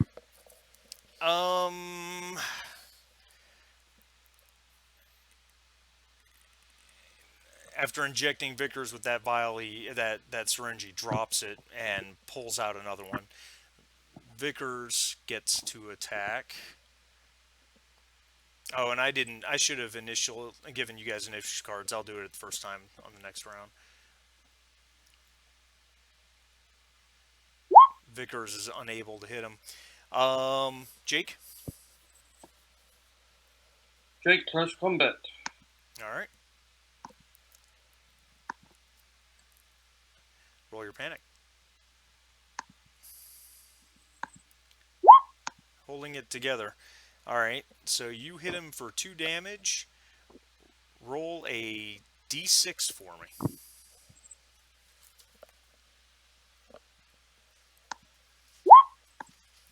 A 6. Alright, so you nail him with that improvised club you've got, and you clock him right in the head as it's flopping around, and he just, for a moment, he stiffens up, and it's almost like he's in some sort of some sort of convulsion, and then the android's body just falls to the floor, and he is not moving. Well, thank God. Did I see anybody get injected? You did see Vickers get injected by a syringe. I'll just basically say everybody that got stabbed, quick to the med bay so we can pull some bloods off of you. We need to see if we need to worry about something or Wait. what do you do. Except for Dwayne, if I'm there and I hear this. Unfortunately, we're about to explode. Yeah. And The Dwayne still has engines a are on minute critical worth of work override. yeah, Dwayne's got Apollo. I got comes 1 over. minute on the scrubbers, so let me fix those while I'm here. Yeah, and Apollo says, ship destruction in 8 minutes. So Dwayne finishes his work for a minute, and then after that, Dwayne, you run straight to engineering, I assume. Betcha, yeah. All right. I will So go with him. you're Oh, going wait to a minute. No. I will stay and secure the android. Okay. I will attempt to restrain him with whatever's available. All right. Yeah, he's. I mean, he's. It's a complete. It's a complete shutdown. He's. You. They're short of fully repairing him. There's nothing that's bringing him back online. In fact, you guys could probably. You guys could probably even access him. I was just going to ask about that. Yeah, if it I would can take some access his work, brain. but you could do it. All right, I will begin to drag him back towards Apollo, where I know Max is. Okay. All right. So we'll just let you start doing that. Dwayne is running to engineering. Do I run into Blake? Yeah, he's up there. And he just looks at you as you get up there. Let's see, it was 7 minutes. Yeah, so you've got 6.5 minutes, give or take, before the ship explodes. So Blake, were you able to determine, is it mechanical? Did he physically jam something, or is it a control thing? Did he override controls? Blake looks at you and he says, I'm just a grunt, but it looks like he fucked up some shit over there. And he points, and there's a panel torn off and parts ripped out. It's definitely mechanical. Okay. All right. Let me see if I can. Jake, Vickers says, I'm not feeling so well. I better get to medical. I will escort him and then just do the medical thing over there if Yeah. I can help. All right. Yeah, I'll. You guys, since you're going upstairs to medical, I'll take you off the map. Dwayne, you're up in engineering. What would you like to do, Dwayne? Try and fix it. A success with a panic. Roll your panic. Oh, Well, you I don't know what you have to drop. Probably your maintenance jack again. yes. You can fix it. It's going to take you 10 minutes. We don't have 10 minutes, so I'm going to have to push. I can't push. I panicked. You can't push. You panicked. I can't fix it. There's only one solution. So, There is a solution. You did have one success. any story points? Yeah. Gentlemen? Yeah. Yeah, that's the solution. I know you hate using them, but I think this might be the time to keep. Well, the this story is the going. only. Well, I don't have enough time to do it otherwise. So Well, yeah, I'm going to We use a are story going to point. die, so you Use effectively a story saved. point to fix the reactor. You effectively just saved everyone's life, by the way. Yeah. So that's got to be worth something when it comes time to get experience points. Yeah. You just saved everyone's life. Hint, hint, hint, hint. Hey, GM, hint, hint. Yeah, you're obviously the sweat's pouring off you. You're working in a panic, fumbling. You drop your maintenance jack. You finally realize that if you can just bypass the trans fluid inducer and get the secondary injectors online, you can do it in less time. and the Apollo makes the 2-minute announcement. Everybody's probably preparing for their doom Puckering, roll moving towards the lifeboat. when Fuck. when all of a sudden you hear a flush from the machinery and kind of a sound like something powering up, and Apollo announces ship self-destruct avoided. Overload returning to normal. Oh, thank God. Cinematically, Awesome. you're supposed to wait till it's down to 3 or 4 seconds. I am, but it didn't work for the timetable because the second success lets you do it in half the time. So Okay. I still felt it down below. So listen, I think this puts you in line with acting on your personal agenda. That's a point. And then you also, saved everybody's life, including your buddy. That's another point, right? Yeah, Did you well, do something? What was the third one that always comes up that you can't always say yes to? did you do something extraordinary? Yeah, so that's Yeah. another one. So just so you feel better about using your story Yeah, point. except I'm injected with some stuff, so I got to get to medical. Oh yeah, you're gonna die. But before that, We'll give you way a to nice go. memorial. No, but seriously, that was awesome. Way to go. That is awesome. yeah, I think that's a good spot to end at. Wouldn't I you think guys so say? too. Yeah, Yeah, that was a good one. Dwayne with the MVP today. Nice job. Well, when you have a crew with a lot of different people with a lot of different roles, and as you're writing these campaigns, you have to make a point at some point to have a spot where each character can excel. And that can be a little difficult especially because there's so many comtech roles, that happen throughout these games, and of course you guys have avoided the combat mostly. Well, he saved us from everybody suffocating to death, Yeah, and then saved the ship from exploding. yeah. So that's pretty cool. All right, cool. Well, I guess we will reconvene next week. Um, what I'd like to do, guys, next week is obviously we'll do Alien for a couple hours, and then what I'd like to do, if you guys are up for it, is to switch over to the Conan RPG in Roll20 just for a few minutes, so I can just give you guys a rundown on how it all works. Yeah, that would be great. Yeah. And next week, I do have to cut out of here by 1:30, but I think we'll be fine with that, so that's okay. 1:30 your time. Yeah, by 1:30 my time. Okay. And do you guys? I already asked. I think I already asked Marty this, but for the Conan thing, other than reading one of the novels, is there a short story that might get me up to speed on the world? Well, there's so much material out there, and the question becomes what's canon and what isn't canon. Right. And what Modifius did was they set out when they made this RPG to make sure that everything that Robert Howard wrote is canon. Okay. And then a lot of the stuff that came after that was published by De Camp or Sprague or even Robert Jordan, most of those stories came from the beginnings of Howard stories they never finished. So most of those are canon as well.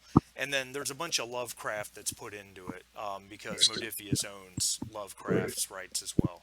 Oh, really? If it would help, give me a call because I'm a huge Howard fan. I have a ton of out of print, like rare Howard books that I've collected since I was a kid. So I won't say I'm like an expert on the world because it's been many years since I obsessed on the details. But you mean like, I don't know, Ace Science Fiction, Conan of Aquilonia from like 1972, The Sword of Skelos, Conan the Wanderer, Conan the Spider God. I got them all right in front of me. Definitely. I can just give you an overview. It's really not.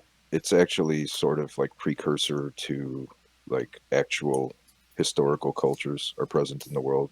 Oh, really? Okay. Well, yeah, I mean, the sort world of loosely. Hyboria is our world. It's just our It's world Earth. in a lost time. Right. Yeah, it's Earth between Atlantis and the modern, Yeah. the modern layout.